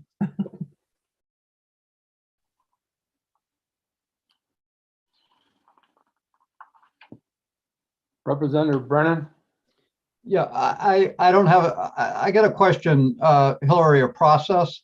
And I haven't seen a bill before where there's been as many conflicts between what the department has drafted and interjections by the revisor's office. And who trumps whom in terms of drafting this? And when I hear that the department recommended something, but the revisor's office changed it, that I'm kind of looking to say, okay, do I trust what the revisor is proposing, or do I look to what DOE is proposing? And does the revisor, it looks like in this bill, they're actually making some substantive changes, not just grammatical. So I think the answer is ultimately the revisor's office has the ultimate authority regarding the main revised statutes. As I sort of mentioned when we got started, I do think sometimes when you're drafting, you get language and you think you know what the intent is, and so you draft according to that. And I think that's where the disconnect is on some of these particular provisions. One thing that we often do is, so if the committee, and we've certainly gone through this in this committee before, where the committee wants something specific, the revisor says, I don't think we can do it that way. And then I usually work with both the committee as well as the revisor's office to figure out what's a way that we can accomplish what is wanted and still meets all the standards of the drafting manual and of the revisor's office. And part of that is context in terms of just Title 20A, but also in the entire universe of the main revised statutes and trying to make sure there's consistency. So I do think in some of these cases, I've already been thinking about there are some things that I may be able to go check in with the revisor's office and see why they made the change they made. And that will help me understand whether it's something that's necessary or whether there's a different way that we can do it to ensure that there isn't a substantive change if that's not the intent of the committee. Okay, thank you.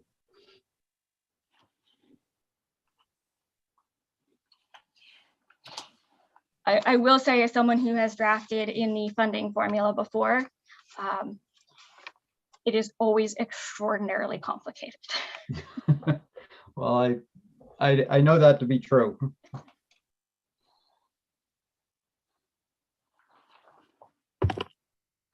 So I do think, for example, that is something that is flagged, and I'll definitely look into a little bit more about a better way to make any changes that need to be made, but leave substantively the way the committee intends it. Thank you. But I guess I'm also trying to follow the guidance of the department in the sense that they are looking at this as a strictly an errors bill, not to make any substantive changes in policy. And then it seems like the reviser has pushed the discussion in some cases in a little bit different direction. I think it's likely that either there was a misunderstanding of the intent or there was a misunderstanding in the way that some of these changes would practically create substantive policy changes. And that's why I think it's important that we as a committee go through it with the fine tooth comb that we are, so that we can ensure that there is no unintended consequences or misunderstandings about either the intent or what's actually on the page. We have a couple of hands up. Representative Dodge, followed by Senator Daughtry, please. Thank you, Mr. Chair. And thank you, Ms. Risler, for that clarification, although this has raised a question that goes back slightly. So in general, I would ask for some explanation on item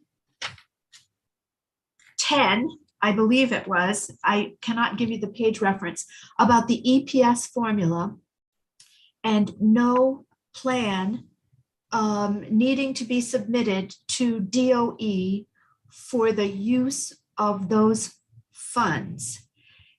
And how in years past, we had discussions about an EPS was creating a floor for a minimum level of expenditures. And in years subsequently, some of those funds were targeted for tax relief rather than as they were directed for education improvements. And is there now something else going on there? If that question could be answered at some point in the future, that would be wonderful. Thank you very much. Are you referencing on page 7, section 21? I think, because that's actually what I had up next, which would be very convenient, but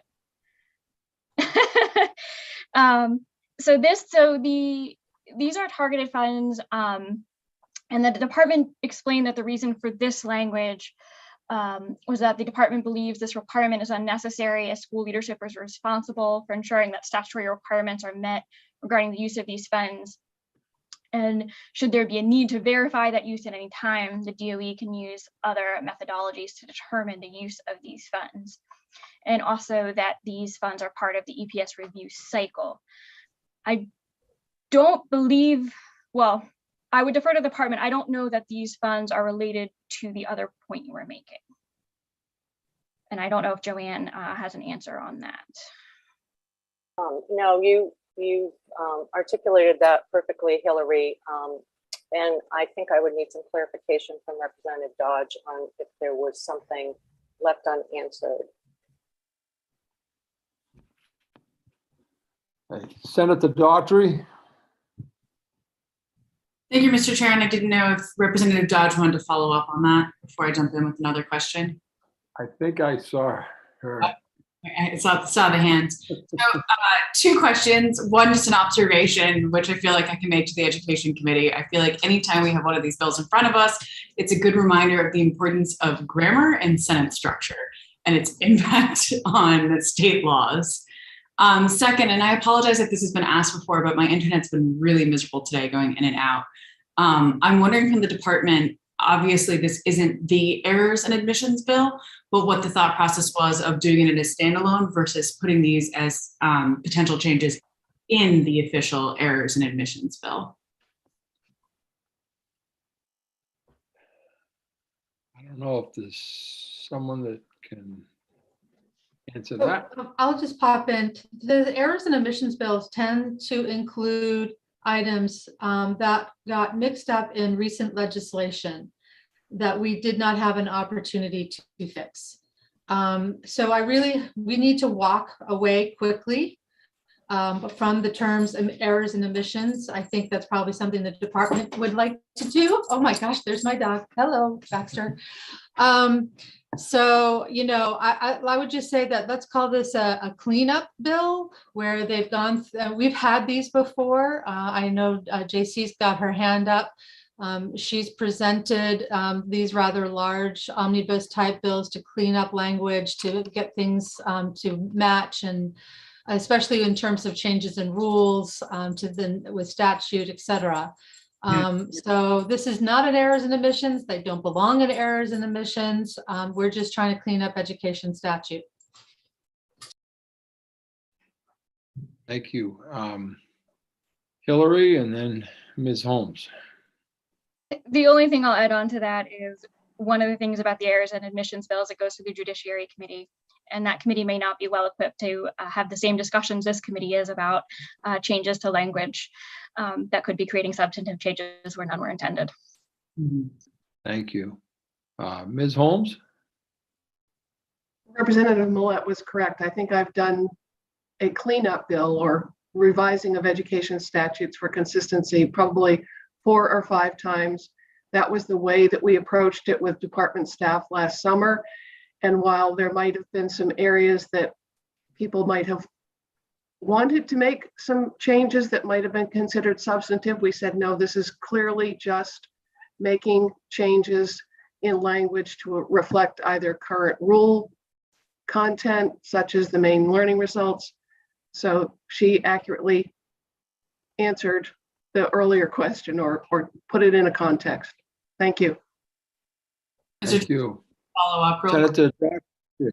Thank you. I just want to state I've had some inquiries from some members of the public as well as some potential advocates of navigating the differences between wanting to see substantial policy change versus doing exactly the cleanup. So I know we've gone over it, but I just wanted to have us go over it yet again. So thank you. Thank you. All right. Hillary, you want to? If I may, so I'm on page 7 of the bill. We talked already about sections 22. Section 23 has to do with the mill rate, and there's a number of sections that had to do with this transition percentage. And what I'll do is go through all of that and identify if there are any other areas that seem like, because we're making some changes to keep those calculations separate, if any other changes need to be made. I think because of the assumption that was made in the revisor's office, I'll go through all that with a fine tooth comb and let the committee know and bring anything back to your attention if I have questions or concerns. Moving on to page 8. We have the sections regarding bus purchase costs. As you can see, that's simply repealing some language that was specific to fiscal years 2004 through 2008. So I think that one's pretty straightforward.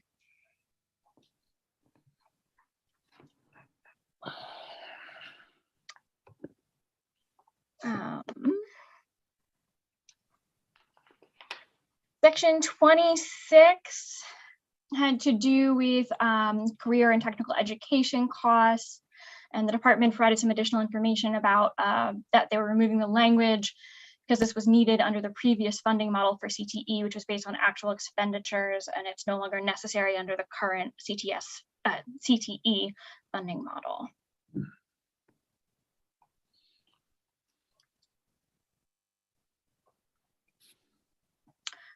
Moving on to section 27. This is removing language that has to do with debt service costs.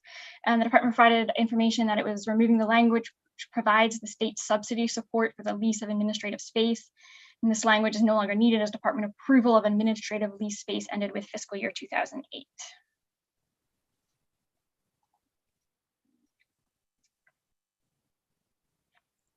And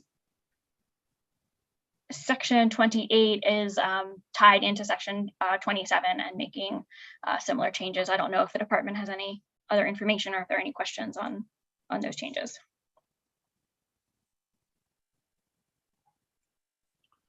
I don't see any.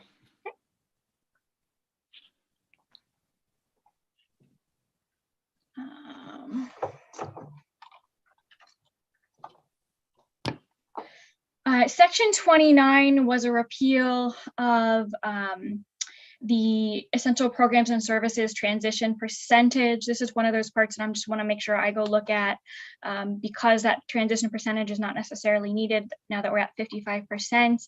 But I also, with the committee's permission, will also double check with the department to make sure that it was intended that these sections be repealed. And if not, can address that.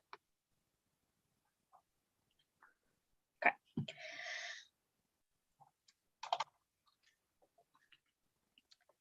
Section 30 gets on to a new definition of property fiscal capacity. The department indicated that the language there was old and no longer used, and that this new language reflects the current method of that calculation.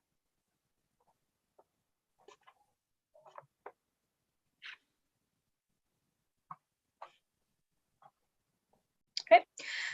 Section 31 was language about specific to fiscal year 2005-2006. And so it just repeals that outdated language. It had to do with per pupil amounts for additional cost components. Section 32 is clarifying the process for which EPS per pupil amounts are updated annually.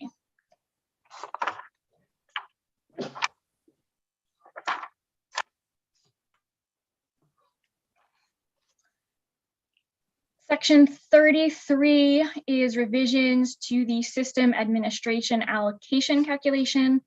The department provided explanation that they were removing the outdated language regarding this calculation that was used in previous years.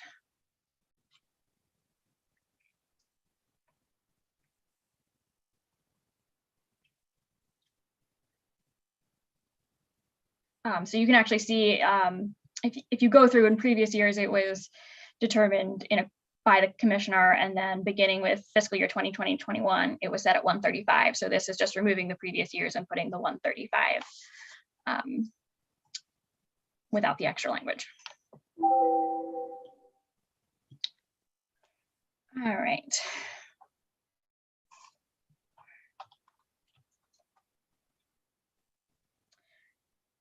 Section 34 was a repeal of a provision in regarding to other subsidizable costs. It specifically stated in the statute that the subsection did not apply during the 2018-19 funding year and thereafter. So that was just simply outdated language.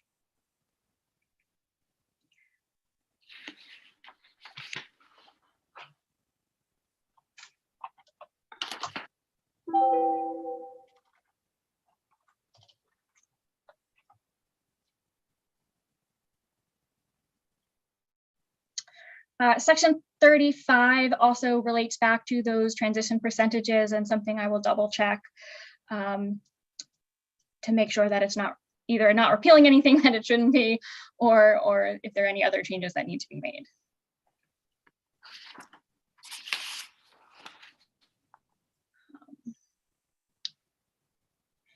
Again, Section 36 is the same. It's referring to that transition percentage.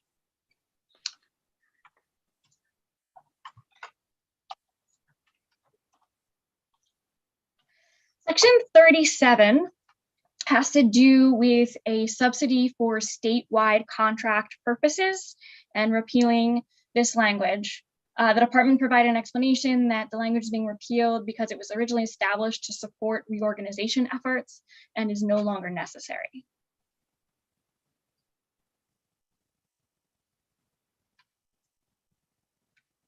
Okay. Section 38 repeals language relating to the bus refurbishing program, which the department indicated has been discontinued.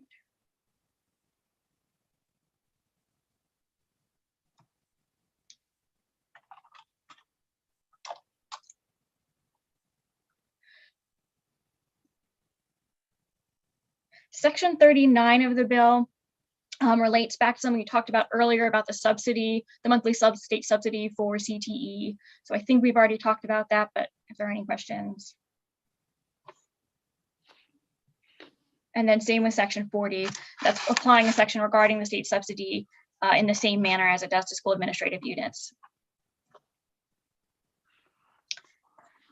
And then lastly, sections 41, 42, and 43 had to do with these small scale school construction projects, and the department indicated that they did not intend to actually make any changes. So these sections of the bill would go away, which means that the law as it currently stands would remain the same.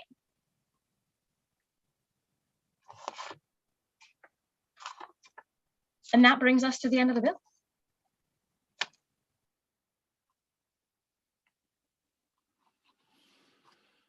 Thank you, Hillary. I'm not seeing any. That was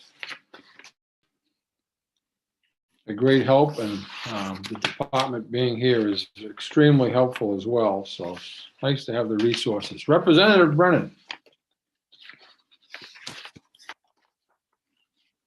You're muted, sir. Thank you, Senator Rafferty. Ms. Whistler, could you, as best you possibly could right now, based on the discussion we had, go through and what are the outstanding points that the committee still needs to consider?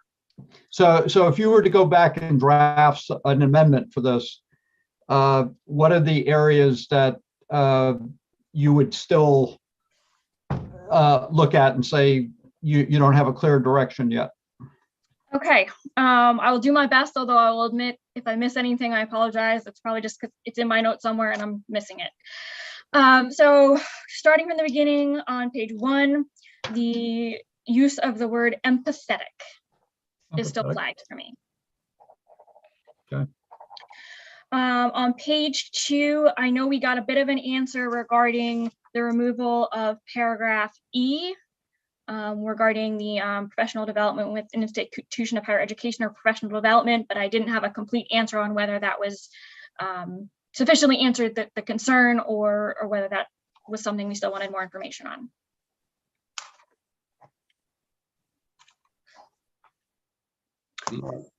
on. Page 3, the issue of the science, technology, engineering is a big flag, and that'll provide a lot more information and wouldn't go about drafting until I get some more direction from the committee.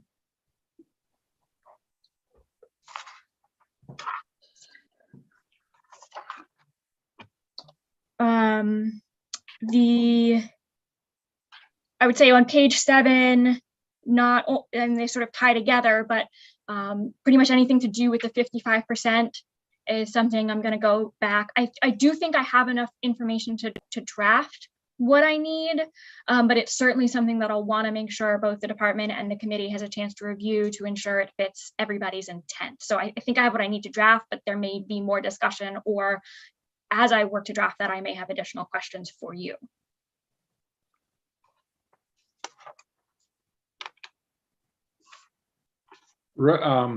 Representative Lyman, can you hear me?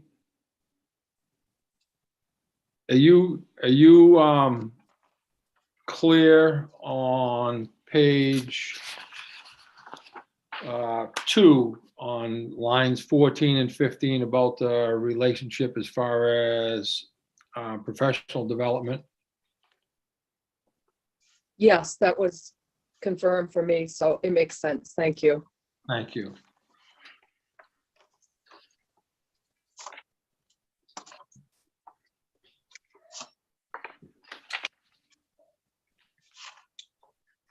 So I think that's it. I definitely think on page 7, that question of the removal of funding public education from kindergarten to grade 12 being struck out and moving with components. I'm just going to get some more information on that. It may need additional discussion, but I might be able to figure out a way to do it that works for everybody, so it may not. Okay. And well,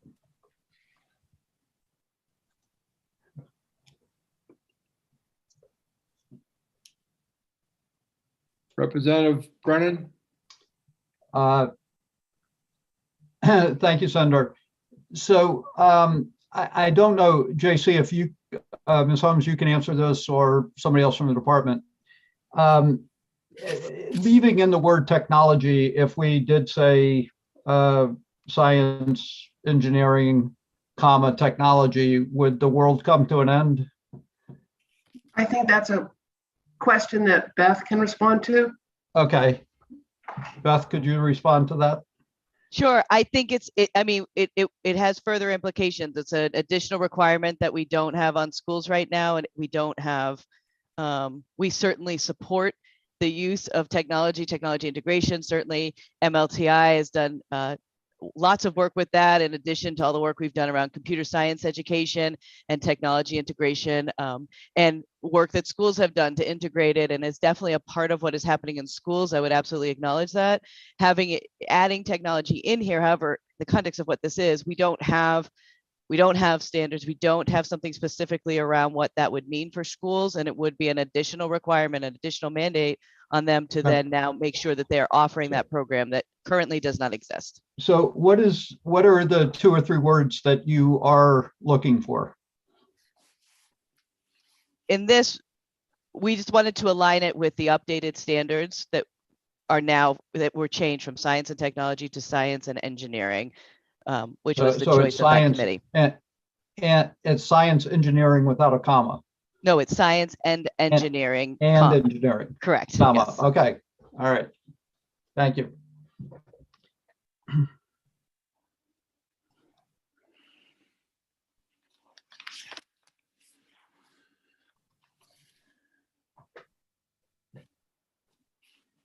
I see some, I'm sorry, I missed the order of hands, but I'm going to have Hillary first, please. Thank you, Senator. And I will, again, I'll provide this information. I just want to, from a non-policy, but simply drafting perspective, the department rule right now uses the name science and engineering. That being said, statutory language trumps rules. So whatever the committee decides to put in the statute, the rule will have to be consistent with. Thank you. Ms. Lambert, and then I'll have Representative Sturman and Representative Lyman. Thanks. Sorry, I just thought a little bit of clarification too around then since I work closely with the standards committee that made the change in the rule, and sort of where that comes from and why move away from it when we know there's an emphasis on STEM and technology as a part of that. And really, when we think about technology, there is often this connection, or it's really synonymous with electronics, with software, with things, with tools. And so when we're thinking about education and we're thinking about standards, the move towards science and engineering, the feeling was that captured the real teaching and learning of what was going on, and the real movement in science that was the shift in these new and updated standards. Not that in science they are not still exploring the use of technology and every day more and more the integration of how technology is part of science and the careers of the future, and certainly in science and in computer science. So I would just say that was really part of that conversation around technology, and the association with technology being the tool and that aids in the learning, but that the standards should really be and what we're requiring for programs of study around the actual teaching and learning, and not focusing on that piece of the technology tool that would aid in that or help in that.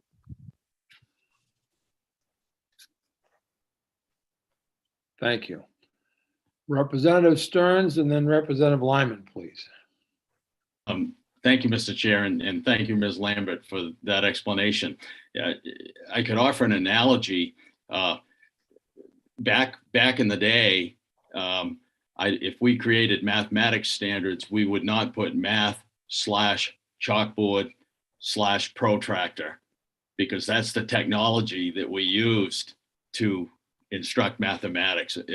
Technology is so embedded in our lives, including the platform and the meeting that we're meeting on today, that it is absolutely critical in every field of education that students be up to date in technology. And but I like the engineering piece because that's applying that technology to real life situations. Thank you. Representative Lyman.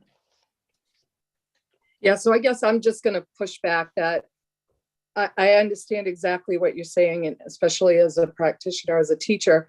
But I guess if we're saying that technology is embedded, I would have the question then, why couldn't technology and engineering be included in the field of science? That there's a reason that we're separating out engineering, and I'm not completely convinced on why we would then remove technology. And I appreciate Representative Brennan, asking the question of why would that be such a significant thing? But if we said, okay, technology be removed, it makes sense to me that technology and engineering could fall under the field of science. Thank you. Thank you. Okay, I don't see any other questions.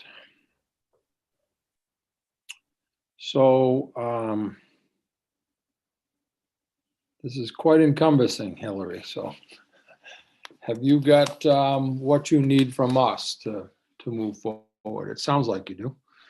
I would say I have what I need from you to move forward, so long as the plan of the committee today is to table the bill and not actually vote on it. If the committee intends to vote today, I would need to clarify a few things. Well, if we have no more discussions, then I would accept the motion to table at this time pending your request. Representatives, yes, I see hands up, numerous hands up. Representative Stearns, Senator Daughtry, and Representative Crockett. I think that was in that order. Thank you, Mr. Chair. I would make a motion that we table the bill. Second. Okay, so the hands were to make the motion and second it. Unless Representative Crockett, did you have a different question or? No. Okay, so the motion to table has been made by Representative Stearns, seconded by Senator Daughtry. And I think I'll go with a show of hands on this rather than call the roll. Please, if you are in favor of tabling, hold your hand up, please, at this time. I see Representative Crockett, Senator Rafferty, Representative Brennan, Representative Lyman, Representative Sampson, Representative Dodge, Representative Salisbury, Representative Roach, Senator Daughtry, and Senator Woodson. So it looks, are there any folks opposed to tabling? Raise your hand. Seeing none. Representative Brennan, you have a question? Just a comment, Senator Rafferty, that when I presented the bill, I said that this bill would be fairly easy and that we'd be able to move through it without too much discussion. And I know that the cardinal rule around legislation is never to predict beforehand that it's going to be easy and smooth. And I jinxed this bill by making that comment. And I apologize to the committee because it has obviously turned out to be a little bit more complicated. I'm not sure we could include banning easy in any future proposals, but maybe we'll have to try to do that. Well, you'll never hear it from me again. Thank you. Ms. Rizla. Thank you. I'm going to just confirm something that I'm pretty sure is true, but assuming that no one on the committee has any objection to me working with the department as I work through this bill to make sure we capture their intent. I would ask that you please do so. Thank you. Thank you. All right.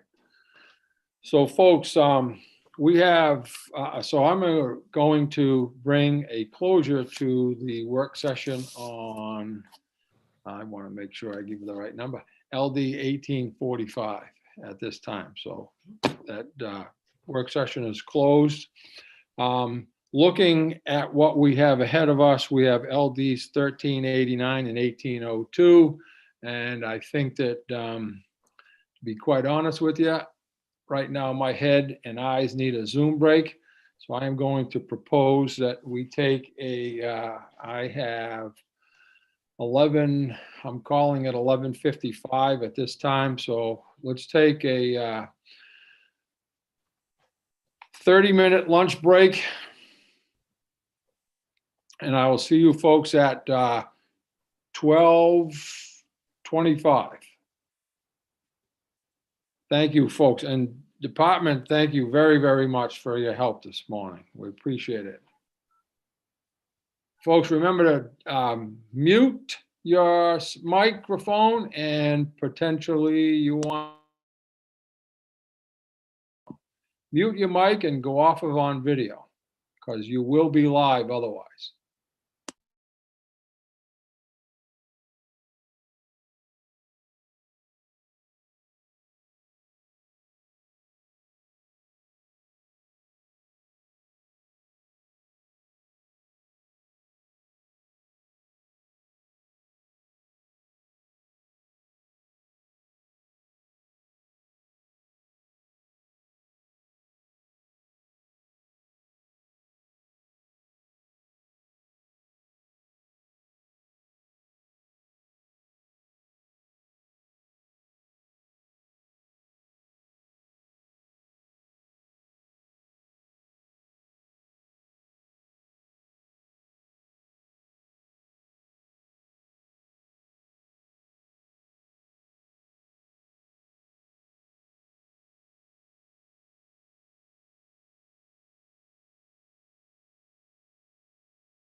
Senator Rafferty.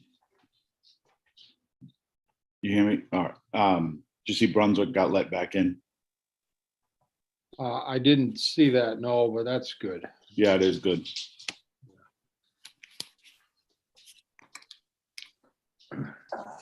Is that in today's paper, Tim? I just got a tweet about it, so I know you're not a Twitter guy, but I don't know how you can be on this and go back and forth and then maintain Twitter as well. You're doing extremely well, extremely well. you should see me when I'm in school.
So, Senator,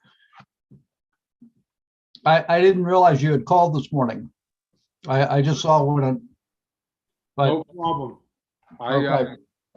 I got a hold of that other committee as well, so Okay. works out. But thank you.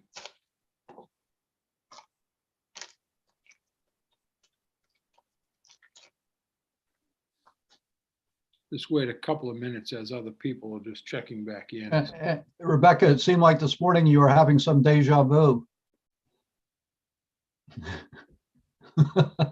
You know, stick around long enough and there's a lot of deja vu. I think Representative Stearns can attest to that as well. Yeah. As Yogi Berra would say, it's deja vu all over again. Right.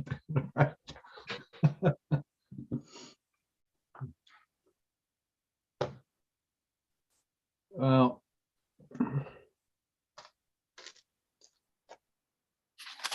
I'll just extend a reminder, folks. We are live presently, but we'll start the work session momentarily. I'll just let folks come back from their lunch.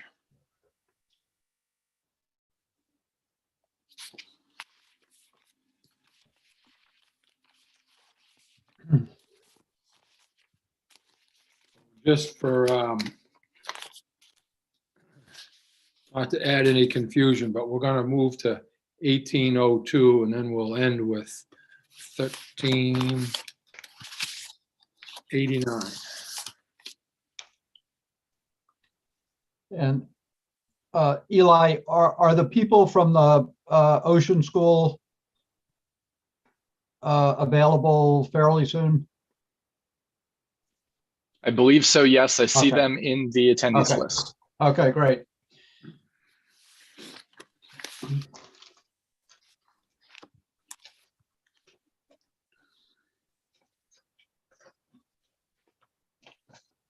I think we have most everyone back. I know that, excuse me.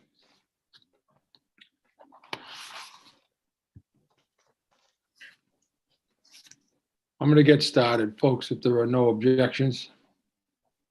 No, that's good. Appreciate it. Folks, again, welcome back. This is the afternoon meeting, I guess, of the continuing meeting of the Education and Cultural Affairs Committee. We are in our second work session of the day, having heard an early report back from the Department of Education. And the next bill up for, excuse me, consideration will be LD 1802. And that is an act to amend the requirements of the reorganization plan for the formation of regional school units. This is a work session, and I will open the work session at this time and be happy to give the floor to our analyst, Hillary Risler. Thank you, Hillary. Thank you and good afternoon. I will pull up the bill analysis.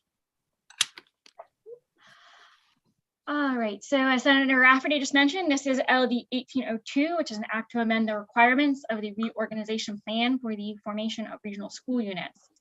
As you recall, at the public hearing on this bill, Representative Stearns and the Department of Education had proposed an amendment, and I'm going to use that amendment for the basis of this bill analysis.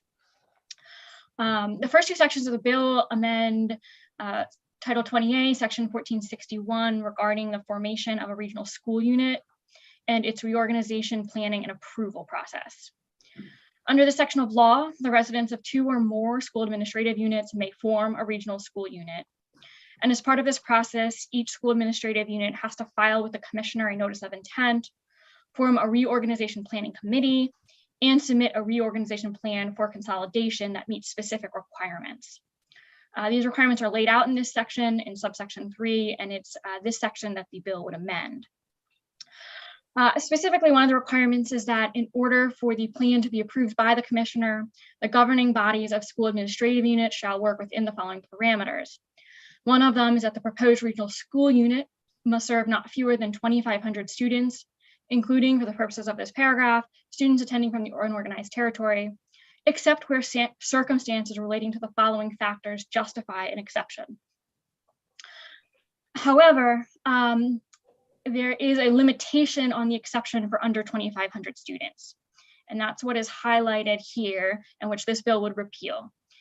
This limitation would provide, or currently provides, that when circumstances justify an exception to the size requirement of 2,500 students, the unit must serve as close to 2,500 students as possible, and in no case except for coastal island schools and schools operated by tribal school committees may it serve fewer than 1,200 students. I'm going to come back to that in just a moment, but that's the first thing the bill would do, is remove this limitation on the exception of 2,500 students.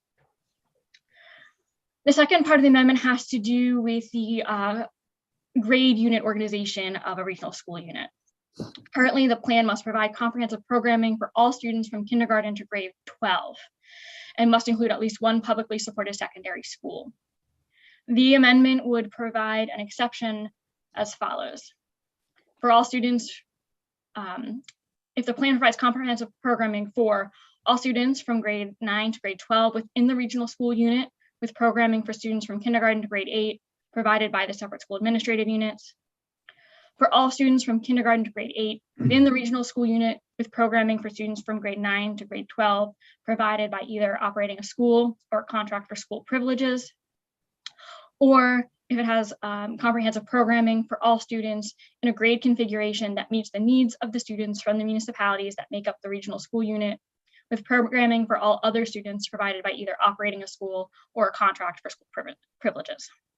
So this bill would essentially make change the size limitation as well as allow for different grade configurations. Section 3 of the bill amends a different section, which also requires a regional school unit to maintain a program that includes kindergarten to grade 12, and it cross-references that grade configuration section to provide that exception throughout for consistency. Proponents of the bill testified that as Maine school leaders seek to find innovative ways to balance educational and fiscal responsibilities to students and their communities, the regional school unit size and grade configuration requirements are impediments to innovative solutions, and that in order to better meet the needs of school units wishing to regionalize, there is a need to allow for regional school unit configurations of various grade spans. that over the past 11 years, school units have requested the ability to form regional school units with various grade configurations in order to provide their students with educational opportunities while still meeting the fiscal needs of their community members.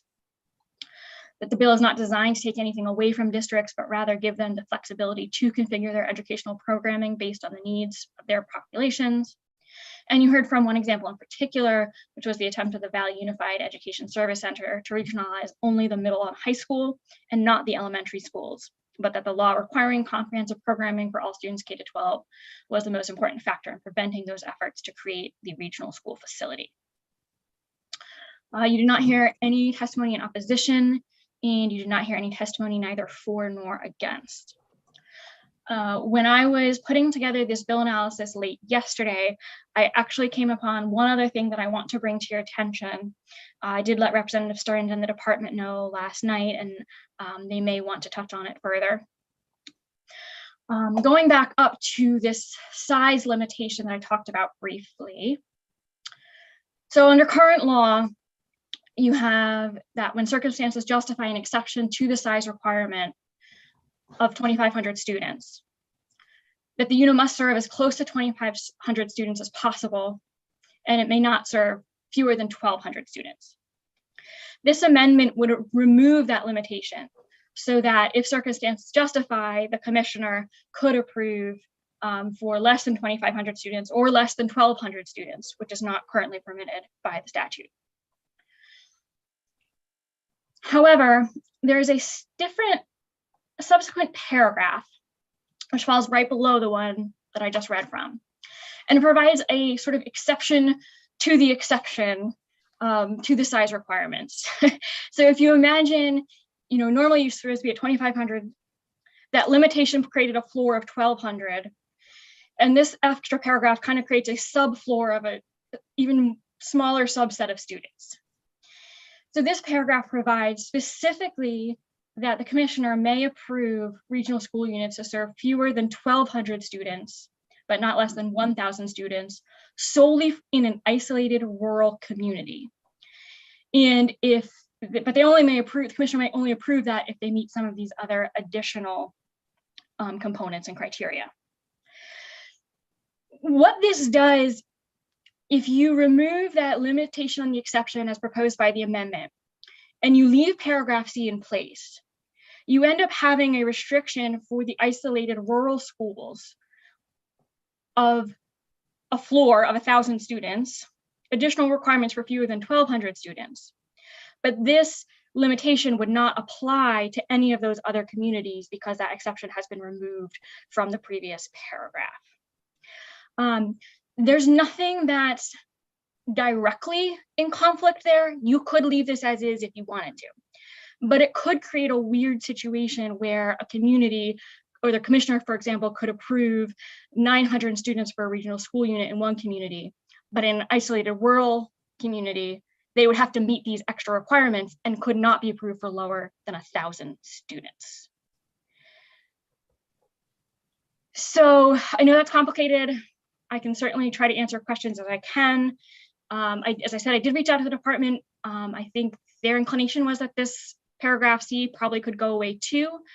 But I believe Paula Gravel, I don't know if she is with us yet, might be able to talk a little bit more about that. JC has her hand up. Yes, I just checked and Paula is in the attendee. So I think if you could move her up to a panelist, I'm sure that she and Joanne have spoken about this morning. Thank you. And while we're doing that, Representative Salisbury has a question. More of an observation. I'm, again, very impressed with the work that you've put into this, Hillary, as I've sat here most of the morning, completely feeling like I'm completely and thoroughly impressed. And I appreciate the work that you've put into all of this and looking at all the potentials and the what ifs and the whatnot. So I appreciate this. And I have a few questions that I'm just going to ask you. We'll set up some time to talk so I can catch up, but thank you very much for your work. Thank you, Representative. You're welcome, although I hope that you're able to understand it too. Because otherwise I'm not doing a good enough job explaining. And this one in particular is pretty circular and complicated, sort of a double negative situation. Thank you, Hillary. Good afternoon. Ms. Gravel. Good afternoon. Thank you. I'd like to have an opportunity. There was a clarifying question we're hoping you could help us with. Absolutely, be happy to. So for those listening, my name is Paula Gravel, and I work for the Department of Education on the school finance team. I've been working for 11 years on working with the calculation of EPS, as well as the regional school unit organizations, and in some cases withdrawals. So I have a lot of knowledge of what the field is looking to do in order to be able to assist their students in the best way possible, given the very unique, I think, makeup of Maine, especially between northern and southern regions. And I think that hopefully this bill will help to speak to some of that and assist in that way. I believe you were looking for some clarification on what Hillary found last night, which I greatly appreciate. We missed it, and I apologize for that. She did come to us and make sure, ask us if we thought Section C was needed any longer, if we are going to be getting rid of the size requirement. And after I looked into it as deeply as I could, and I don't believe any unintended consequences would come out of the fact of removing it, and it truly would no longer be necessary, and could in fact, as Ms. Risler said, cause a problem if it's left in there. Thank you. Representative Crockett has a question. Yes, thank you, Mr. Chair. I'm sure I'm missing something here, but when Hillary went through that part of the bill, you know, would it?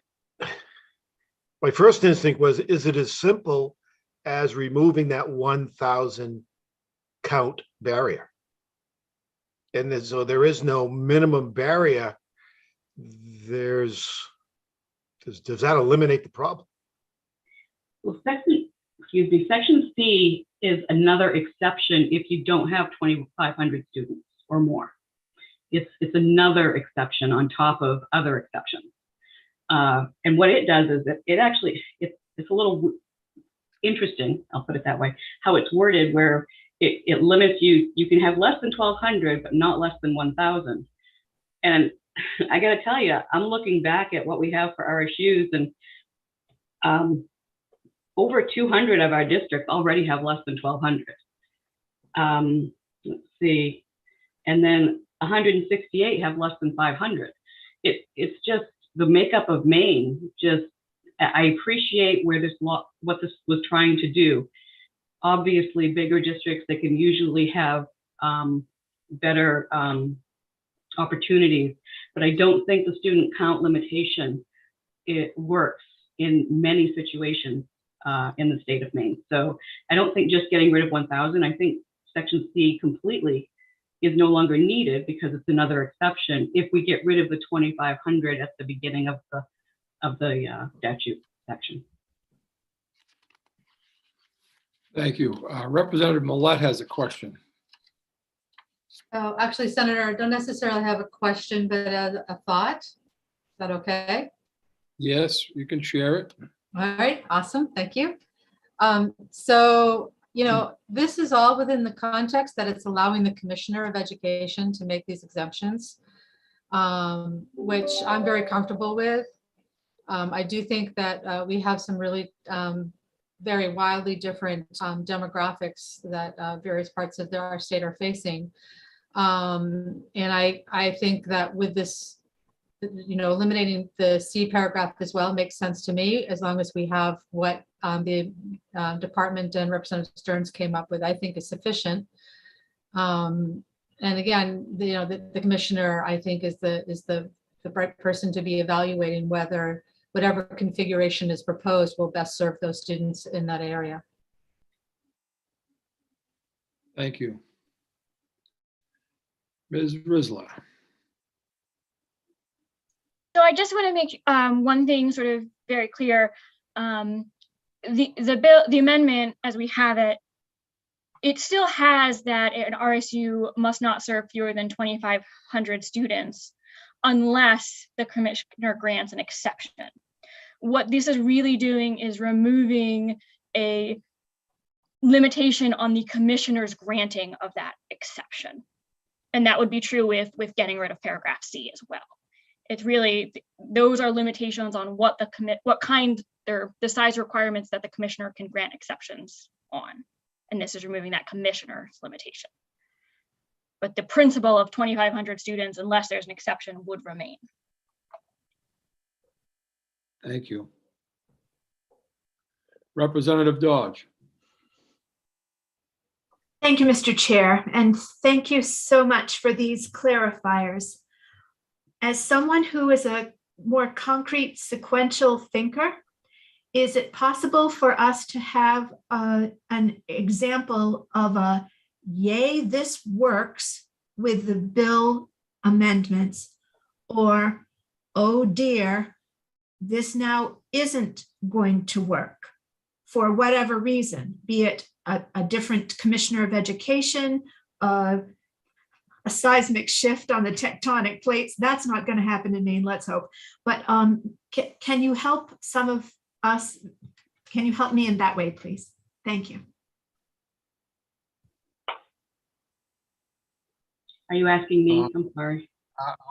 Yeah, that's what I'm, did you direct that specifically? Well, I may be out of order, but I would ask Ms. Gravel perhaps first, and then I don't want to put Representative Stearns on the hot seat. However, he may, because of his direct experience, have the examples, both yay and nay, that I am asking for, please. Thank you.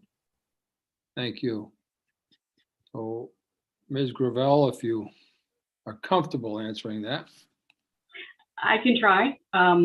What I would point your attention to is actually the testimony from Giselle from the public hearing last week, where she spoke about how this would have helped with the original Valley Unified High School project that has since is no longer happening, as well as an upcoming issue that they see in two of the districts within that education service center, and their certain grade level where there was a fire in one of their buildings. I don't have the specifics in my head right now, but that to me seems like a very real field example of a pro where this would be very helpful. But right now it's not an option the way the language is written, because it doesn't allow those other grade configurations for an RSU. And as far as a con, honestly, I've racked my brain and I have thought about it, and I can't think of how this would be negative to any districts. Because right now the districts that are already in regional units are either happy or not, and that's certainly a local decision, but they have options. Others that may have been considering creating a district weren't able to because of some of these limitations. Thank you very much. Representative Crockett. Yeah, thank you, Mr. Chair. I was actually just trying to look up something on the bill analysis. This 2,500 number, Hillary, is that for K through 12? Or is it only 9 through 12? No, okay. Okay. It's K. Okay. Yeah. No question then. Thank you. I can, just as an aside, I don't know if this is, I'm sorry if I'm speaking out of turn. Right now, there are 15 units that have over 2,500 students. Representative Millett. Thank you, Mr. Chair. Would you be ready for a motion? I am, seeing no additional hands up. We can always have discussion after the motion, but I just thought I'd make it so we can help move this along. So I would move ought to pass as amended with the amendment to the amendment, including the repeal of that paragraph C that Ms. Risler identified for us today. I would second that motion, Mr. Chair. Thank you. I have a motion by Representative Millet, followed by a second by Representative Dodge. Any further discussion on the matter, folks?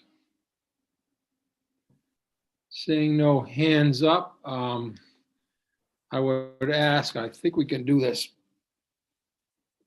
easily. So all those in favor of the motion to pass the bill as amended, if you would be kind enough to raise your hand, hold it up till I say your name, keep it up so I'm sure that we get you all counted. These are in favor of moving it forward. I see Representative Millet, Senator Rafferty, Representative Crockett, Representative Stearns, Representative Sampson, Representative Lyman, Senator Woodson, Representative Brennan, Representative Dodge, Representative Roach, Representative Salisbury. If you would, put your hands down. Anyone opposed? Seeing none opposed, it's unanimous that this moves forward. Folks, excellent. That was, turned out pretty simple. So I appreciate the department being available and Hillary doing a great job on your homework once again. And thank you all for your work. So that said, I will put LD 1802, that work session has officially ended at this time. And folks, again, thank you very much for your work, and department, again, thank you for being here today. Next, I am going to actually,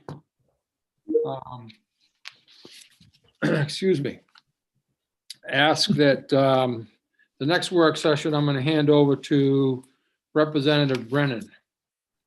And so. Well, thank you, Senator Rafferty, and good afternoon to the committee. And the next bill up is LD 1389 in regards to the Ocean School. And we do have a number of people from the Ocean School that are here to discuss the bill. I think that many of you or all of you should have gotten a copy of the amendment that's being offered by Representative Cuddy in regards to 1389.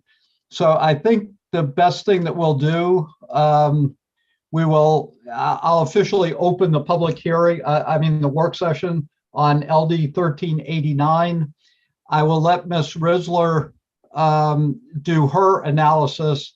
And then I think it probably would be best if we go directly to the amendment that's being offered by Representative Cuddy, and then we can have further discussion about questions that were submitted by the committee to the Ocean School and the annual report that they have submitted. But to make sure that we get to the primary issue, which is the amendment, we can start with that first. We're not intending to vote on the bill today. And at some point after we've exhausted the discussion and question, I would look to Senator Rafferty to make a motion to table 1389. And then we would have another work session where we would have more of an opportunity to discuss the amendment and other issues related to the bill as well as to the school.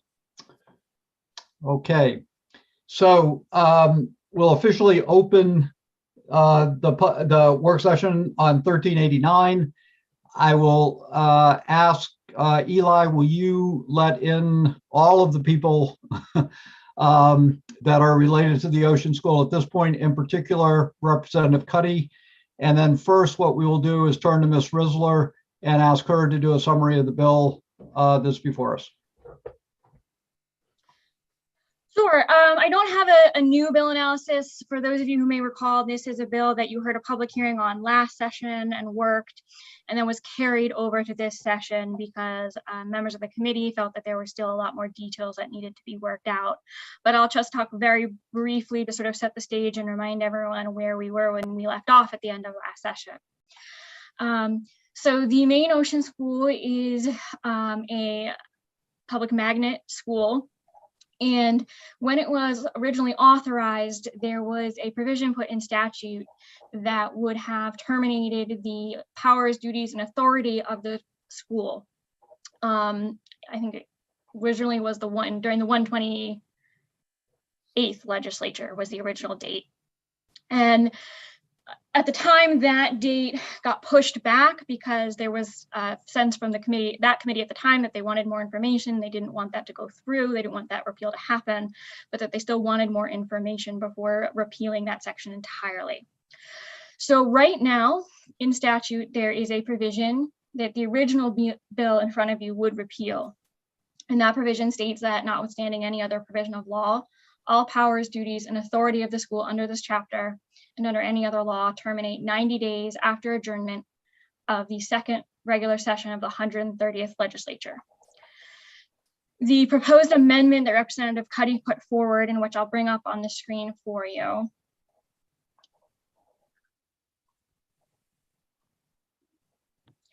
would amend this provision. And so instead of terminating at the end of the 130th legislature second regular session, it would terminate at the end of the 131st legislature second regular session. In the meantime, Representative Cuddy had proposed putting together a work group to study the future of the Maine Ocean School. And Representative Cuddy started to put together a list of who might best be involved in that working group. One question that the committee will need to decide if you move forward with this amendment is who would be appointing various members of the work group. And that ultimately this working group would report back to the 131st legislature. And again, the question might be whether you want that to be in the first regular or second regular session. But a report on suggestions and any suggested legislation needed for the future of the Maine Ocean School.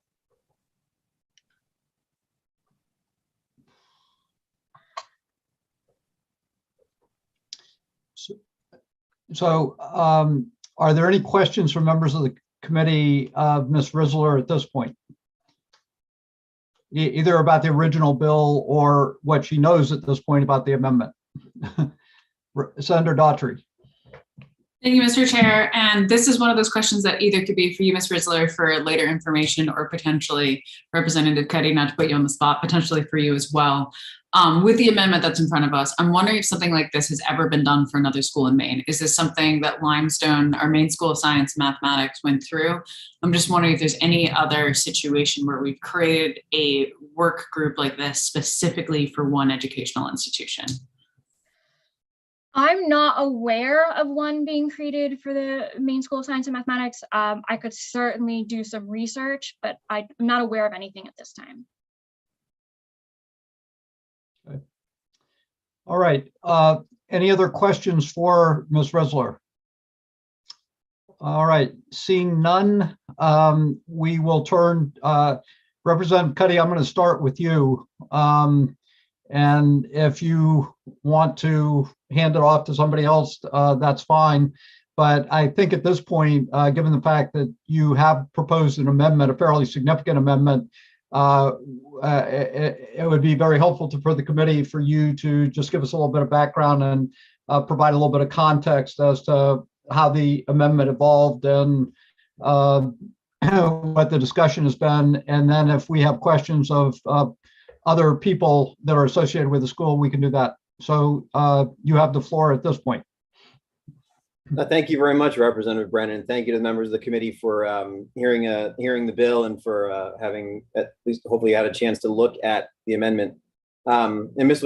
Rizzler was exactly right regarding the amendment. I do want to step back from the amendment itself to give you a sense of what I was trying to accomplish by starting this amendment process. The entity that has been created with the Maine Ocean School has developed courses, programs, a knowledge of how to educate a group of kids that will utilize Maine's competitive advantage in this field. And we are looking right now at an entity that will end 90 days after the 130th legislature. And my goal is to try to save that knowledge base. My goal is to try to make sure that we don't take what has been created over the last number of years and just allow it to die. We have been in front of the committee a number of times. We've heard from committee members what they have for concerns. We've heard what committee members sort of have for hopes and dreams of the school. And we've tried to accommodate all of that. There was a letter that was sent by, I believe it was Melissa Landon, who was on today, that encompasses some of the work that has been done in regards to what we've heard from the committee with regards to the school becoming some other educational entity. And the letter, the program that it proposes and the work that's been done, I think really shows that the Maine Ocean School Board has put a lot of work into trying to figure out how can we continue this program? How can we continue giving kids this option to learn in a way that they are really going to love and that they're really going to prosper, but move out of the area that the committee has said you really don't want us to be in, which is this sort of standalone school reporting to the committee where you all have to confirm board members and the governor's appointing it and all those things. And the board has done an amazing job of looking into this. But one of the things that I think we've seen is the board was created to oversee the school. They were created to oversee the education of the kids, not to know the depth and breadth of options of the Maine educational system and to know how can you make a change to be some other form of program. So the reason that I did a working group and that I sort of went with this is it's the only model I've ever seen. It's what I've seen come through labor and housing and education, energy, utilities, and technology. It's what I've seen. So I started down that road, and I asked Ms. Risler to make something that sort of got that point, but not to go too deep into it because I'm not married to the idea of a working group or a legislative study group or something like that. I'm hoping that we can find the place where we can take this program that a large number of dedicated individuals have invested their time and created something that is really special, that we can take that and we can make it work in Maine's education, in Maine's public educational system. So I don't have a prescribed notion of how to get that done. I've had great talks with Representative Brennan, with Senator Rafferty.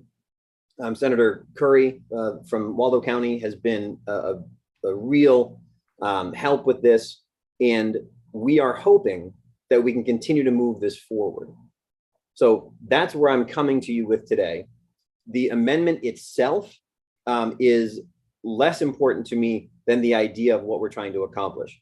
So yeah, the amendment looks to create the working group, a legislative study group, and to have that group help figure out from many of the options that we've already looked at the Maine Ocean School. How do we do this?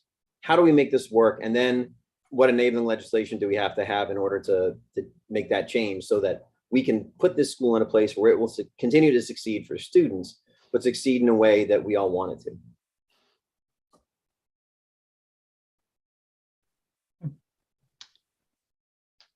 I see that Representative Sampson does have her hand raised. Representative Sampson, did you have a question for Representative Cuddy? I do. Okay, go right ahead. Thank you, Mr. Chair. So nice to see you, Representative Cuddy.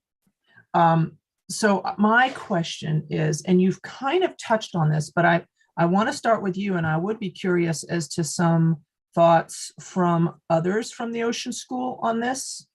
I think the idea of a work group would be, it would really help to inform this committee, which would actually be probably a different committee by the time we get it done. I would like to be a part of that, by the way. I have just been concerned watching since the 128th. There's been a tumultuous sort of climate that I think in part the legislature has played a part in, that parents who would be looking at sending their kids to a school like this would probably have pause. And you've suggested this work group, but I'm wondering, what are some other ways that even we as a legislature possibly, I don't know, I'm open to ideas, could help to increase the confidence in parents to look at this school, to help to build that student base? Because I think it's almost like what comes first, the chicken or the egg kind of thing here. And if parents are uncertain about the future of a school, are they going to invest in that school for their children? I mean, they're not going to send a child there thinking the next year the school's going to be done. So I would like to request that my colleagues consider what we could be doing to help to build some confidence in that area, because until that happens, this is just going to be struggling. And so I just wanted to, I'm curious as to your thoughts. I'm curious to others' thoughts as well. And I want to put that out for discussion. So thanks. Absolutely. And thank you very much, Representative Sampson, for the question. And I'll have a brief answer, and then I will turn it over to, as they wish to answer, either the executive director, Dr. Kylie Bragdon, or the current board chair, Dr. Melissa Landon, or the immediate past chair, Dr. Gail Zadlewski, because I'm the only one who does not have a DR in front of my name. So I'm going to get out of the way fairly quickly here. But I do want to address the point you made, because we have brought that concern to the committee before. The fact that we have had the sunset provision sort of hanging over us during the time has made bringing kids in difficult. But I think it really speaks to how strong of an idea this is, that parents, knowing this, have sent their kids to this school. And that has always been something that's impressed me. And the school has been able to operate even with this, this difficulty. So thank you for bringing that up. I think part of what we want to accomplish with this study group, working group, whatever it winds up being, is to be able to say, here's the program, here it is going forward. Now we have this rock solid setup, so we can get kids involved and really start to succeed in the way this school can. But I would turn it over either Kylie, Melissa, or Gail. I don't know who'd like to start. Kylie, you've been nodding your head a lot. I guess I'll turn it over to you first and then see where you guys want to go. Thank you, Representative Sampson. I do really appreciate your question. And in honesty, I think what you're speaking of, the sunset clause, has been the biggest challenge for me in this role as executive director.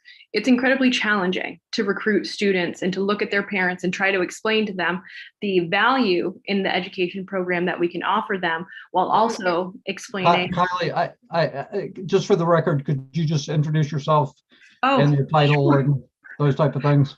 Yeah. Just so for the record. We all know you. But record, I'm Dr. Kylie Bragdon, Executive Director of Maine Ocean School.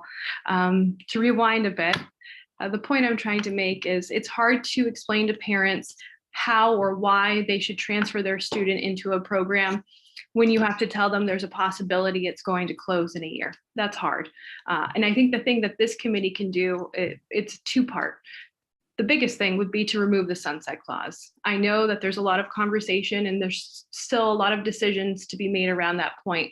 However, I have to assure you that even the most understanding of parents is taken aback by the idea that a school could close in a certain amount of time. If the committee itself cannot come to an agreement to remove that clause, I would recommend the use of this study group. I do think there is value in showing a chance for opportunity, that this study group would not be used to determine whether or not a school would remain open, but instead it would be used to explore the future potential for the school and the structure that it will become. I think that you are all in a very interesting position where you have the capacities in front of you to create something completely new for the state of Maine, but you have to take that opportunity. Now, we have provided a great deal of research about the different ways in which this can function. However, within our board and with our capacities as a school, we don't have those abilities. We don't have it within our parameter of control, as I like to say it. So what can you do? I think just prolonging and helping us figure out what the future would bring, it would be very valuable. Thank you. And we have questions from Senator Daughtry and then from Representative Millette. So Senator, you're next. Thank you so much, Mr. Chair, and thank you, Dr. Bragdon. And I think there are just three general questions for whomever would like to answer them. First, I'm wondering, I hear, wanting to find for the longevity of the school and finding what necessarily that next step is.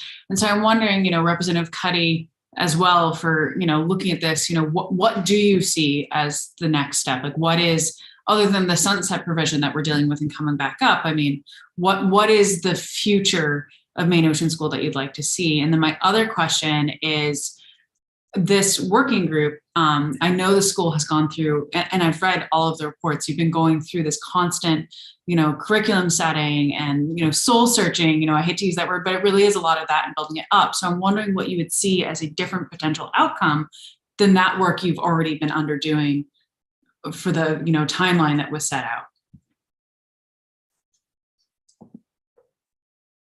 And I don't know who wants to jump in on that one. Sorry, not to go to a specific person. I think I'd like to just start briefly, Senator Daughtry, and then I think Dr. Landon can talk about some of the alternatives that we've looked at. But the Maine Ocean School was fairly unique when it was created, and so it's been in a unique situation since day one. And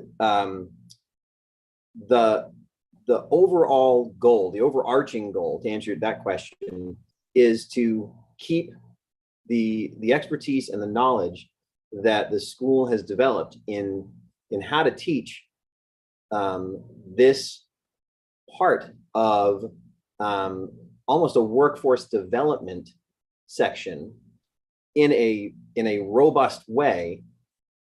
We don't want to lose that expertise and that knowledge base, and we want to connect it to that full educational experience that a child needs to have. I mean, the former House Chair, Representative Tori Cornfield, was a huge proponent of the full education of a child.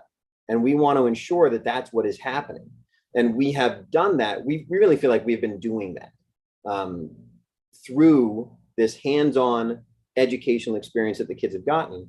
But we're trying to sort of meet the desire of the committee there, keeping as much as we can of the expertise and knowledge set that we've put together.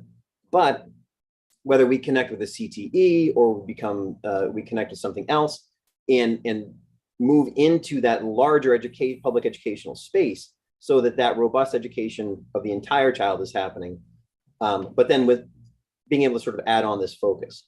So that's how I would say it. I'm also going to just open it up. I'd like, Melissa, if you're okay with starting to talk about the alternatives, but if I have misstated anything, I would hope that either Gail or Kylie or Melissa will correct me there too. Yes, thank you, Representative Cuddy, and thank you, distinguished members of the committee, for allowing us to come and speak on Maine Ocean School's behalf. My name is Dr. Melissa Landon. I'm an engineer in the greater Portland community, and I've served as a volunteer with the Maine Ocean School since before it even opened. Recently elected as the chair of the Board of Trustees. I would just like to address some of these questions. At the request of this committee, we started to take seriously some potential alternatives for the school. Our primary focus on that alternative program summary document that you all have access to was on the 11-12 certificate program. And we additionally looked at, what classes are we presently offering that our industry and community partners appreciate about Maine Ocean School, and how can we adapt those to an 11-12 high school education courses and courses that we've already been teaching to our students for the last 3 years or so. And so that would be a certificate program demonstrating that the students would have ocean themed education that's related to both, the 4 marine tracks, and that would give them a leg up on joining an educational entity or the marine workforce in Maine. We also contacted other partners that we know deliver quality education to our state, the state of Maine students in the 11-12. So we talked to the CTE programs. We consulted with the superintendent of the RSU school system about putting one of our programs into that entity. And then we also had conversations with the UMaine Hutchinson Center, which is nearby, about how they might deliver virtual and in-person classes for this kind of alternative ocean themes program. And then, we had some other discussions with other groups that are not necessarily presented on that table. But the program you have access to, along with the cover letter that I wrote describing it. And then there's also a table of alternatives to show that we did the work of not only presenting that there is an alternative, but we evaluated the alternatives with respect to the statute and the mission and vision of Maine Ocean School as it was intended to be established. And so that's what you'll see, that kind of color-coded table that kind of demonstrates where some of the partnerships and some of the program development would need to be further evaluated in order to make all of those boxes yes on ocean themed education for high schoolers that's statewide and meets the additional mission and vision criterion. I apologize. I hope I answered as much as I can, and I'm sure there are other questions that I'd be happy to take, but defer again to Representative Cuddy. Thank you. Just say, following up real quick, if that's okay, Mr. Chair, that, it's getting the wheels turning. I think it's those next steps that are, I know you're all fleshing them out, but for all of us to be looking at diligently at the committee is the important part. So thank you. Thank you, Senator. Representative Millett. Thank you, Mr. Chair. So I've been on this journey from day one with the Maine School for Marine Science, Technology, and Transportation. And I say that because it's important for everyone to be reminded that that is what is in statute. And I definitely hear the frustration from Ms. Bragdon and others associated with the school. And I'll just have to say that that frustration is shared on the legislative end by a number of members because we've been here from that day. Just to be clear, when we enacted this legislation, we put into statute a time frame that allowed for robust planning, staffing, resource development, so that when the folks associated with the school had gone through that, they would be ready to proceed in a robust manner on behalf of the students that signed up. There were a number of us who were really quite concerned because, when you're talking about a magnet school, the expectations are pretty high and it's a really heavy lift. But the enthusiasm of the folks involved way back then, and I believe this was roughly in 2015, we wanted to be respectful of the enthusiasm of those folks, and yet put on some guardrails that were really important to make sure that the quality of the program would reflect the intent of the magnet school and the promises that were made.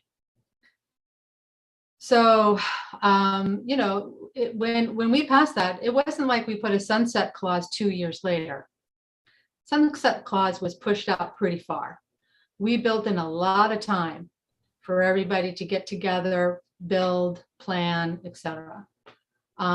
We are now, correctly, in a situation where there is this sunset clause that has remained. Because for myself, I will say, I remain concerned by continuing struggles in certain areas that we've been discussing every year. So I'm looking at this amendment with an open mind. I will say that the Representative Cuddy, when you said, that folks didn't have a direct experience with Maine institutional or I guess educational institutional experience or something like that. I think the list of folks that are proposed do not reflect much institutional knowledge around our K-12 systems and the expectations. I only see a commissioner and everybody else is from around that in sort of like workforce development and et cetera. So maybe that is an indication that folks are thinking about this not being a school, but rather being a program within that context, and that's fine. But I would encourage folks to think about maybe having a little bit more robust representation of folks who have been on the education scene for a while and can bring some expertise and knowledge. Given the comments that had been made earlier, I just really needed to kind of take a step back and start at the beginning, way back in 2015. This didn't start 2 years ago, 3 years ago. It's been a long time with many, many conversations. And this is really hard because I do know everybody's passion, but we also have a responsibility to make sure that something like a magnet school written into statute, it lives up to those expectations that have been memorialized. Thank you. And thank you for those comments, Representative Millett. And you're absolutely right. The amendment as written, I basically put a few categories down to get something on paper so that there would be something to give you the idea that what I'm looking for is to have some people involved in this. But even when I was emailing with Ms. Risler, I said, I know I'm gonna need help with this because I was putting it together and I don't know who the people are that ought to go on it because I don't know, education's not my my area. If this was about how to make sure that we're putting together a good apprenticeship program for electricians, I'd be right at home. So the list in the amendment was absolutely not intended to be the list. It was sort of my first stab at, here's some people who I think would probably be valuable. So it's an excellent point and it's well taken. And it's why I wanted to make the initial point of my goal is to make sure that we keep the expertise and the knowledge base intact, but plug it into that larger system so that we accomplish the goal of educating the whole child while taking advantage of Maine's competitive advantage regarding marine sciences and technology and mathematics and logistics and transportation. So your concerns are, particularly with the amendment, are absolutely right and well placed. And I hope that as we have this discussion and move toward the next phase and look to find the best way to get this done. And when as I said, I think earlier, I put in a legislative study group because it's what I've seen. The idea has been suggested that if they would be amenable to it, the department could be in charge of a group to try to help get this sort of into a place where it's not in this kind of, I don't know what the right word for it is. I feel like it's in kind of a wonky place where it's legislatively created. The committee has jurisdiction over it, which I don't know how many educational institutions you have direct oversight of, but it feels odd. And my goal is to get it to a place where it is in a more understood, a more expected place for a program like this to be, and then let the program succeed in that new place. So many of your concerns there, I completely agree with. Thank you. Representative Dodge. Thank you, Mr. Chair. Thank you all for being here today. I have a couple of thoughts and questions to add, and thank you, Representative Cuddy, for using the word wonky. This, to begin with, I don't believe it is within the purview, usually, of our committee to have this sort of governing relationship with a school. You are correct. I also am not sure if the Department of Education, other than in a sort of consulting role, is if it would be appropriate for them to be put in a position to make more than just recommendations, again, within the framework of developing your next steps for the Ocean School. I, as a member of the Education Committee, still have concerns about the curriculum that is currently being offered. There are still some questions that I have on that issue. And my last point would be that if some sort of new permutation were to be developed, either in conjunction with the Hutchinson Center or the other entities that you mentioned, do you not agree that you would be in a similar situation as you are in right now with a new program, only a one-year chance to make that go? You yourselves have said you have recruiting challenges about drawing students from other schools. So how would the time constraints be different were we to grant another one-year extension, please? Thank you.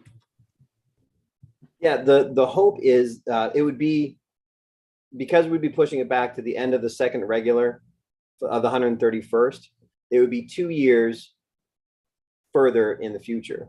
But the goal isn't to move the program, give the program the 1 year and then see what happens after the 1 year, because the hope is that we will study, look at the options, bring back a report to this committee that says, having looked through this, we believe the best thing for us to do is X. And I don't even want to put something forward to bias anyone. But the best thing for this school is to do X. And then here are the steps that need to happen in order to actualize that. So we would not be able to implement and begin new program in that time frame. And that wouldn't be the goal.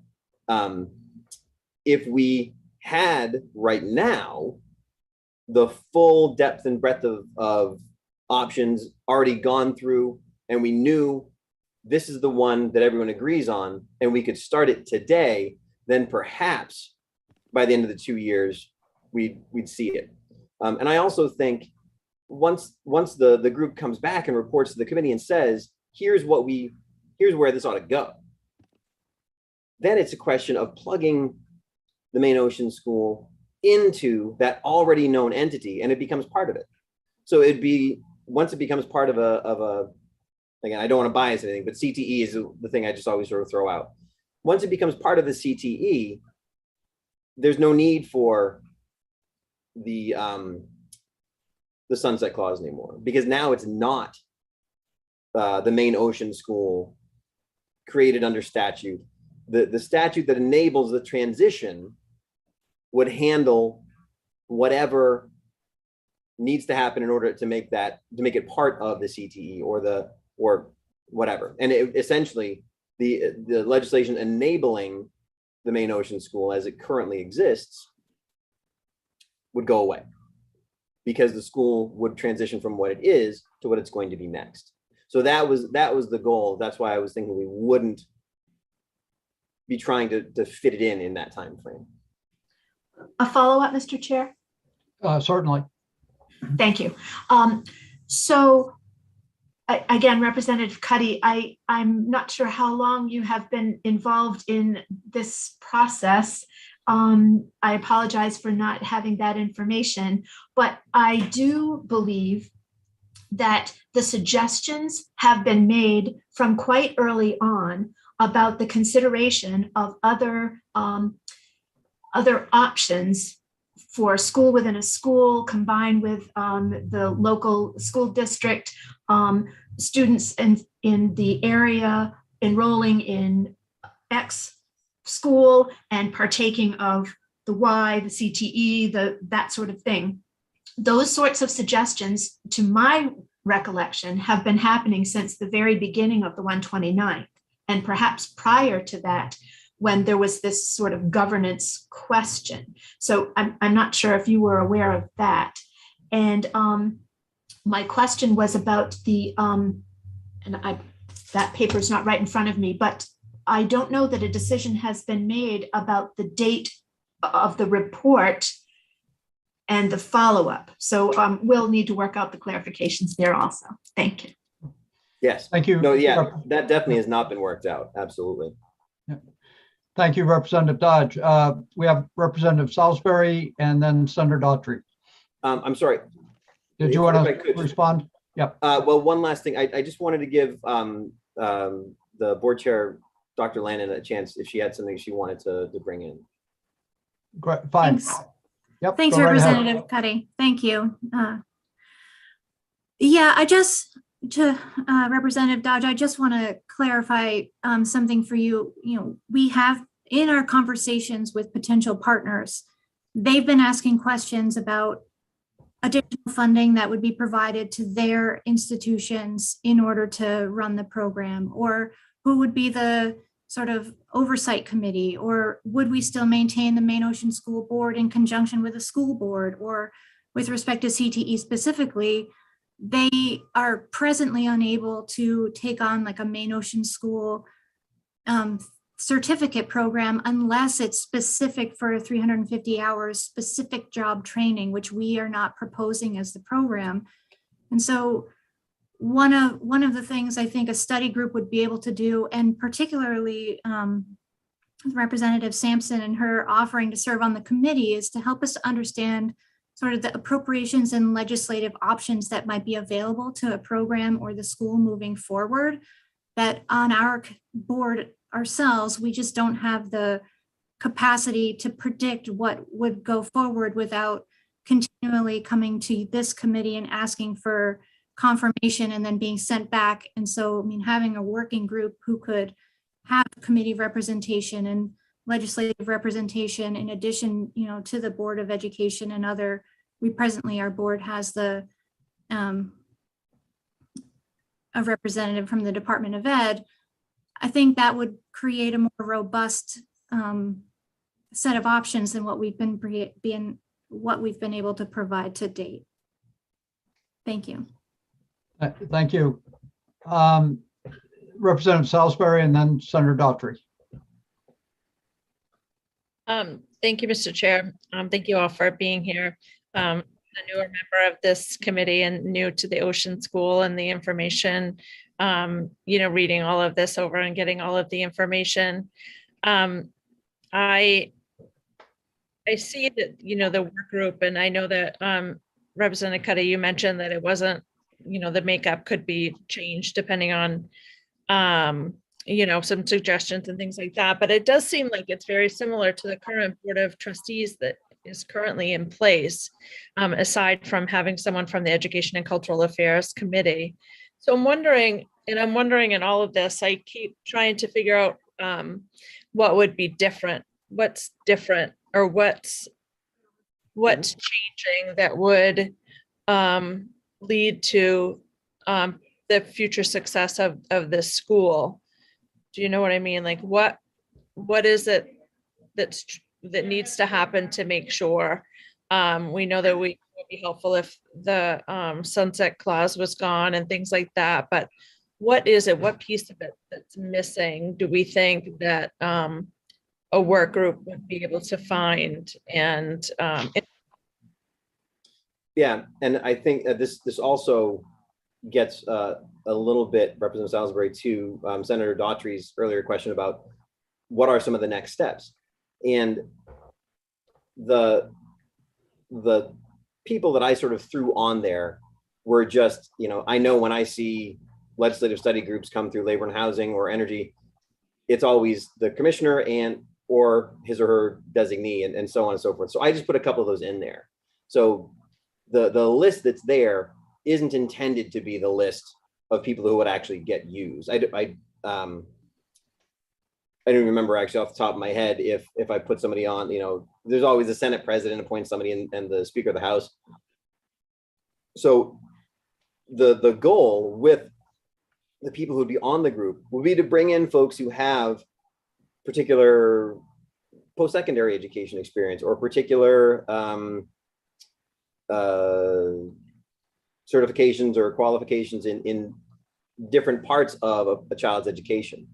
And again, as the person who was putting the bill in and working with Ms. Risler, I just don't know who those people are. So I didn't try to craft this part of the amendment to meet those qualifications. That's a place where I know I will need the committee's help and the department's help to make sure that we get the right grouping of people to really be able to look at the larger public education landscape in the state of Maine and how what we have accomplished at the Maine Ocean School can be served to this. And yeah, so that was sort of my thinking with the group that I'm sorry. That was what I was looking for a final sort of product. And in order to put the amendment in so that at least you folks would have something to see prior to me just showing up here, I put a list down in relatively quick order because I just don't have the knowledge base to say, oh, it ought to be so-and-so from, jobs for Maine graduates. Maybe there should be somebody from there on there. And I just don't know. But through the expertise that exists on this committee and in your analyst and in the department, I'm sure we can come up with a great group of people who ought to be on a group like this. And I'm sorry, and I didn't even look, Kylie or Melissa or Gail, do you want to answer that question as well? Yeah, if I may, just to add additional content about the alternatives program. So the alternatives are meant to be focused on Maine Ocean School as a diploma granting organization, as well as Maine Ocean School as an alternative program that would be a certificate granting organization. Those are two primary options. And then the certificate granting organization would be around who our partners would be, or if we would be a standalone entity. And additionally, Representative Cuddy's focus on kind of non-educational folks who might serve on the working group. I think you might have been informed by the fact that we have a large number of marine industry supporters who help give us themes to work the traditional education around. So it's math with some sort of ocean theme, it's history with some sort of ocean theme, and we've gotten a lot of our partners in the marine industry and community have given us these ideas and these topics. And I think that's why we're so focused on our partners and collaborators in that way, and maybe less focused on our educational collaborators, which we agree as a board definitely should be a significant part of the task force population. Thank you. Senator Daughtry. Mr. Chair, and thank you for all of this information. I completely understand and am sympathetic to how hard this has been for all of you. And, you can't get, something new and innovative in education without trying to throw everything at the wall. But I do wonder, with these conversations, and I think for all of us trying to sort of figure out what the next steps are, do you see, all these things that we're discussing are not a magnet school. Like it's a new entity for the institutional knowledge that you all have been creating in a different format. So I think sort of my hard ask is maybe, if it's clear that it's not going to work as a magnet school, maybe part of the sunset provision is removing that magnet portion. Because if it comes into existence as, like you're saying, maybe, a certificate program, you're working with the CTE centers, which is a great idea and a great program, but that's not a magnet school. So I'm sort of wondering how you all feel about that, because, if we're looking at shifting this program, we should make sure that we're, not sort of leaving antiquated language of an identity that doesn't match your mission anymore. Yeah, I think I'll answer briefly, and then I'll ask Board Chair Landon if she wants to answer as well, or if somebody else from the group does. But I mean, I think ideally, where the heart of the group is, we would love to stay as a magnet school, doing what we've been doing and just build on it. But we received the feedback of the committee over the last 3+ years, and we understand that that's not sort of where the committee wants it to be. So I think if that's not a possibility, and it certainly seems like it isn't, then becoming something new and have it no longer be a magnet school is acceptable. The goal, as I said, is to try to keep what we have put together for a knowledge base and the expertise, keep that moving forward to serve the students of the state of Maine. But Dr. Lennon, if I've misspoken for the board, correct me right off the bat, please. Thank you, Representative Cuddy. I think that echoes how the board feels. We absolutely are committed to Ocean School as a magnet school and want to continue without the threat of closure so that we can continue to build programs with a sustainable student body. And if an alternative, so our hope for the study group is that they may come to recommendations for how to make that possible moving forward and address a lot of this committee's questions about funding and oversight and the quality of education that we're going to continue to deliver and what that might look like in the future. Additionally, to studying if that ends up being a challenge, and if there isn't the sort of legislative will to move forward with that, then also looking at these alternatives with some other partners so that we can make an informed decision about the best way forward, either as a magnet school and what that might look like, if any different, or as a certification program focused on 11-12, but then also potentially other grades worth of ocean themed education to get students prepared to enter an 11-12 certification program.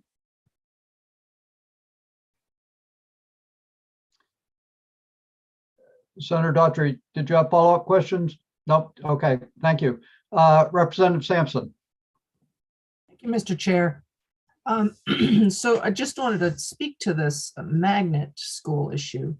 I know last session, this was a discussion, and I spent some time researching all the different magnet schools in the country, and it was very informative. And I have two suggestions. One, maybe Dr. Bragdon could help to inform the committee with some real specific sort of parallel examples. And then the other is this would be a really productive investigation for a work study group, a work group to pursue, because it would give you a much fuller understanding of what magnet schools can be. And that, we do have a great one up in Limestone, but there's no reason why the Ocean School can't be one of them as well. Thank you, Representative Sampson. Are there other questions from members of the committee? Representative Dodge. Thank you, Mr. Chair, for the option of questioning again. I would like to hear from some folks directly associated with the Ocean School about how they expect to improve a recruitment situation apart from the sunset clause issue. Do you have 4 methods you plan to use to increase enrollment, please? Thank you. And anybody that chooses to answer that question, That'd be great. Thank you, Representative Dodge. I'll speak to that. So we're currently working with our community outreach coordinator. She is communicating with schools across the state to help with recruitment currently, both at the middle school and high school level. I have to be honest, a lot of what we do moving forward hinges on this and the following meetings. We're also reaching out to community partners, known entities that have a hand in the maritime industries so that they can direct or connect us with individuals who might have students that are of the appropriate age to enroll. Last year, we did incorporate a lot of media. We did a series of ads on NPR that we're likely going to pursue again. So just, I think, increasing the amount that's being heard about us. And then we do have our own social media side that we do take care of very regularly. So there's 4 options. And if it's okay, I would like to also follow up with Representative Sampson's question, if that's okay. Sure. Okay, so historically, magnet programs or magnet schools were created to fight against segregation because it was understood that in certain communities, the diversity wasn't that great. So what school districts or school entities would do is they provide specialized training or opportunities to students. In a lot of states, it was a lottery system where you were randomly selected if you applied to come to a school. Now, the method or the opportunity that we're suggesting, the magnet program option that I think should be investigated, is something more similar to what's being currently applied in the state of Connecticut. There, they have specialized programs where students attend half a day. They're magnet programs. What they essentially do is they have an acceptance process where if you are accepted and you're the top 5% of artists in the state or in your district, you are eligible to go to the school for half of your day. The idea here is that they're offering an exceptional opportunity because of that exceptional need. Now, the idea that Maine School of Science and Math, yes, it absolutely is a magnet school, and it is offering a lot of opportunity for math and science, but there's other needs that are unmet in this state. There are needs that can't be met in local districts. For instance, if you look at MDI, Mount Desert Island, they have the capacities to provide their own boat building or aquaculture classes. However, just across the bay at RSU 24, Sumner Memorial High School, they don't have those capacities, and it's just based off population. The socioeconomic status of the local community very much so hinders kids' ability to access opportunities. What the magnet program would do is it would open those opportunities up to kids throughout the state. So it wouldn't matter where you were. If you were of the top 5 or 10% and you demonstrated that you were exceptional in a field, then you would be able to access those opportunities. Now, this program idea, I would like to also state, is something that could be replicated. It's something that could be applied in all fields, whether it be forestry or arts or even further with math and science. There's a lot of opportunity here. And I think the study group, the concept is we would like to work collaboratively with you and other known stakeholders in the state so that we can design something to help kids that don't have a chance where they're from. Thank you. Are there any other questions from members of the committee? All right. Seeing none. I'd just like Representative Cuddy to make a couple quick observations, and you can, Senator Rafferty, did you have a question? Or you're muted. You're muted. You're muted. Man, you guys have been trying to do that to me for weeks. No, thank you. I was intending to ask a question, but I think it was just answered, and I'll wait to make a motion. Thanks. Okay. So just a couple of quick observations. And these are mostly just, they're more mechanical, but we might want to talk more if people on the committee are generally favorable to having a work group, just talk about how that's structured.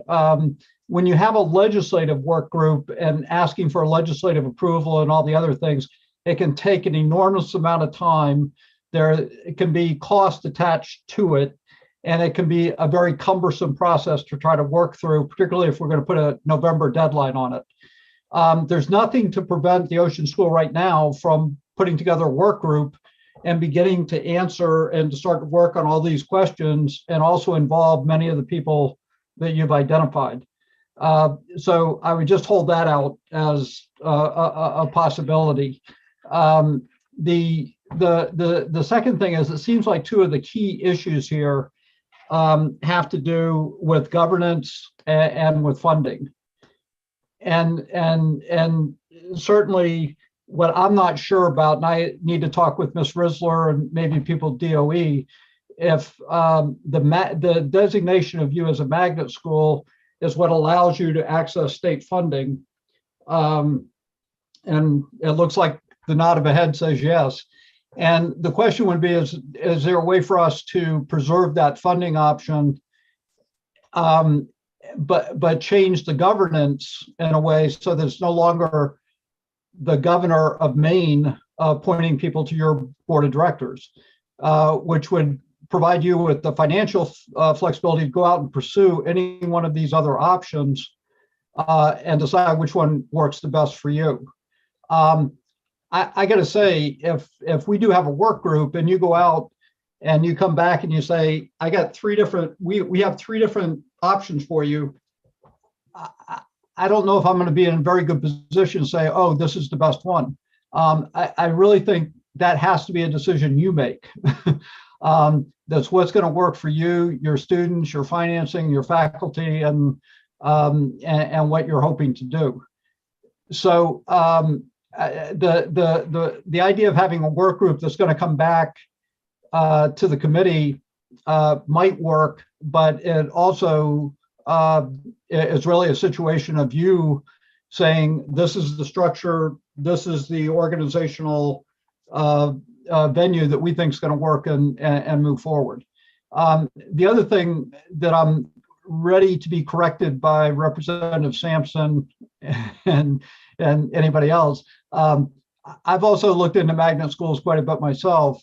And as you know, across the country, magnet schools can be as small as a city. They can be as small as a county. And actually having statewide residential magnet schools is more the rarity than it is the norm. So you could, or we could be thinking about a magnet school structure of some type. Then it doesn't necessarily have to be statewide. It doesn't necessarily have to be residential, but it can still encompass the concepts of magnet school. And we could discuss geographically what that might end up looking like. Because I tend to agree with you that there are a number of specialty areas across the state that students could benefit from, and it doesn't have to be a residential school in order for that to happen. And in fact, I know Representative McCray knows this, but when the magnet school in Limestone was created, there was also the expectation that in Southern Maine, there would be a magnet school for the performing arts. And that never materialized for a number of different reasons. So I think at this point, if we don't have additional questions, comments from the committee, we'll probably move to table the bill, schedule another work session probably within the next couple of weeks, so that will give you a chance to reflect and us a chance to reflect, and hopefully put you in a position to start to work on some of this immediately, as opposed to waiting for a bill to get passed and and for it to wind through the legislative process. So I just want to thank you very much for being here. And the one thing I think that makes all of us want to stop and try to figure out that the passion that you bring to the table and the commitment that you bring to the students and to the school, all as you can do is as I can say, is you should be tremendously commended for that. But we do have some structural issues that I think need to be overcome. Representative Dodge has raised a number of issues about student curriculum performance that need to be addressed. And hopefully, as we move forward, we can find a way to find a positive path. So again, thank you for being here, and look forward to further discussions. And I saw that Representative McCray had his hand raised, and now I see, now he was just waving to us. Okay. And now I see that Representative Crockett has his hand raised. Yes, thank you, Mr. Chair. And I apologize. What Representative Brennan just said about you folks at the Ocean School kind of coming up with this plan yourselves. I wanted to say that earlier, but I don't have the experience or the eloquence of saying it as well as Representative Brennan did. Because when I look at your situation and I look at the proposed working group, instinctively I said to myself, that's already in place. That's you. That's your board. And what I would love to see for the next time we get together is, what are your plans and what are your proposals to make this school the success we all want to see it be? I just wanted to add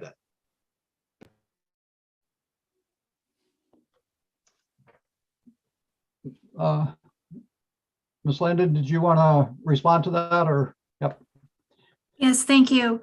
And I just have a question, and maybe you all don't have an answer. So in coming up with these preliminary alternatives that we provided, we came across some really important structural and financial questions. And so I hesitated to make recommendations to this committee about an appropriations or a funding model or a governance and oversight model without your input. And so I think the purpose of the study group would be to get your input about what the kind of appetite for moving forward with a particular alternative would be, knowing that there would be demands on the legislature or demands on the kind of appropriations and financing. And so if there was a member of this committee who would be willing to work with us, maybe not necessarily in creating the alternatives, but willing to kind of give us some insight about when we come up against these more kind of legislative and appropriations type questions, that would be really useful in us being able to provide you with those alternatives. But unless we have that kind of small level of support, I am afraid that we would come to the committee with the same results, which would be, we can't make these decisions and we don't know how to move forward without your input, or someone like Representative Cuddy's input. Thank you. Thank you. Representative Dodge.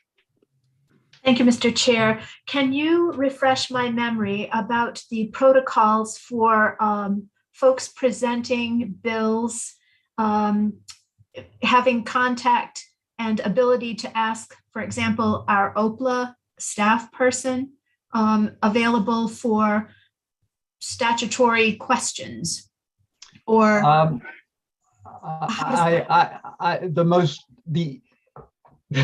the safest thing for me to do is to let Ms. Risler answer that question.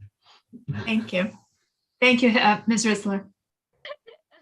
Thanks, Representative Dodge.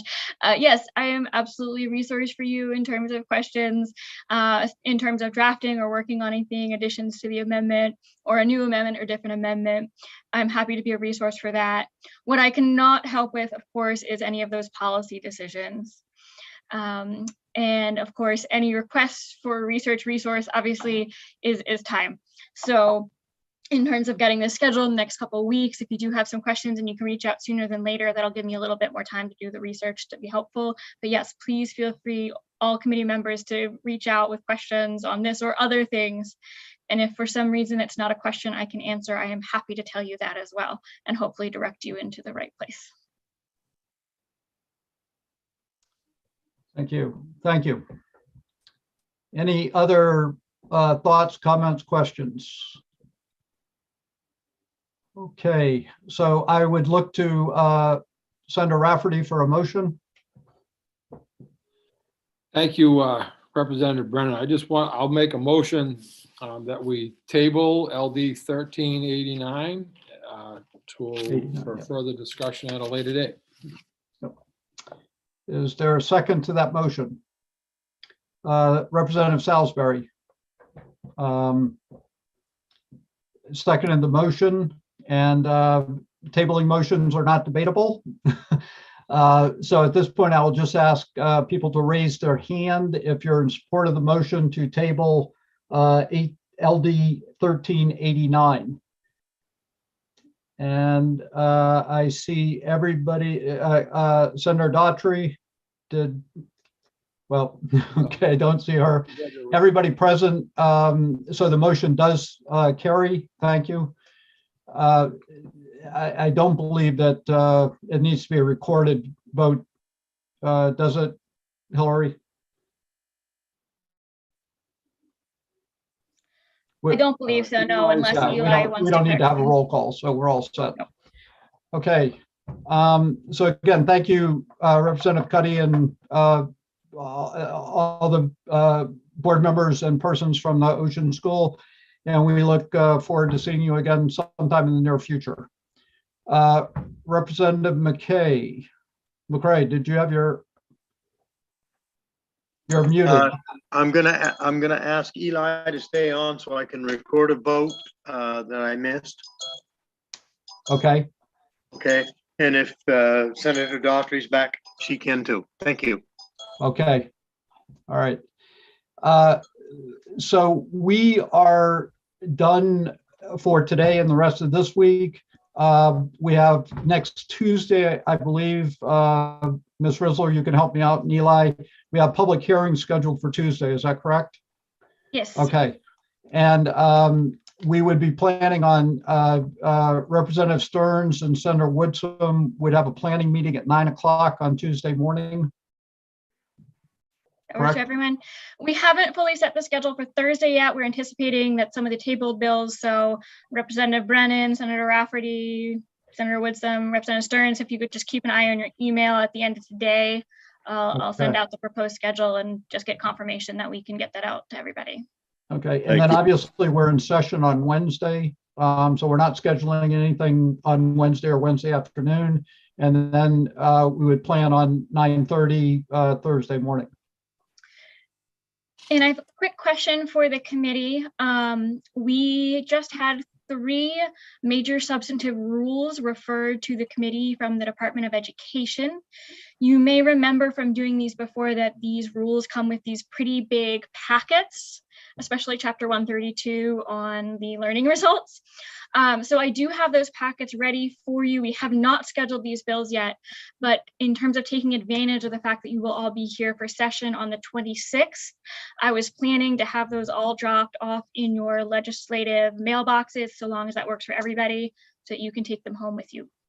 Right, thank you. And I just want everybody to know, I am the sponsor of all 3 of those bills on substantive rules. I was asked by the clerk, and I am not going to offer any opinion. I'm not going to offer any comments or thoughts prior to the public hearing, other than that I will get up and say, here are the substantive rules for us to consider.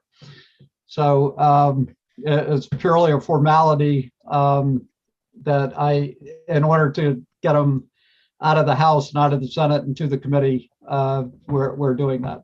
So the second thing I just wanted to mention very quickly, Eli, you've done a great job first couple of weeks. The transition to a new clerk is always tough, and you've made it smooth and seamless, and I deeply appreciate, and I'm sure other members of the committee, what a great job you've done keeping us moving in the right direction. So thank you very much for that.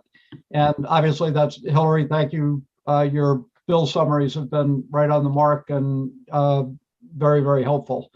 So, and I know we're trying to move along and move things quickly, and we'll continue to do that. But if at some point you need to ask Senator Rafferty or myself to slow something down, or to take a look at something a little bit more, we'll try to do that, keeping in mind that we're also trying to move things as quickly as we can.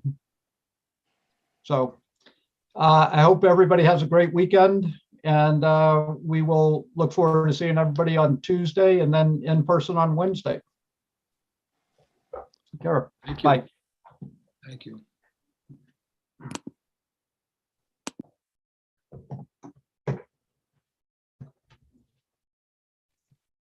Eli, is this fine for us to record our votes this way? This is wonderful. It's, I was going to reach out and say I can have you do it as absentee, but this is still public. This is still, and Representative Brennan's still here. I'm leaving. This works for me. As much as I enjoy Senator Daughtry and Representative McCray, I will leave. Good to see you, Maddie. It's good to see you. Yeah. So the bill that was voted on was 1802. It was those present unanimous. 11 voted ought to pass as amended. As will I. As will I. Wonderful. Thank you both so much. Now you don't have That to is chase us. all I need from you. Good idea. Okay, take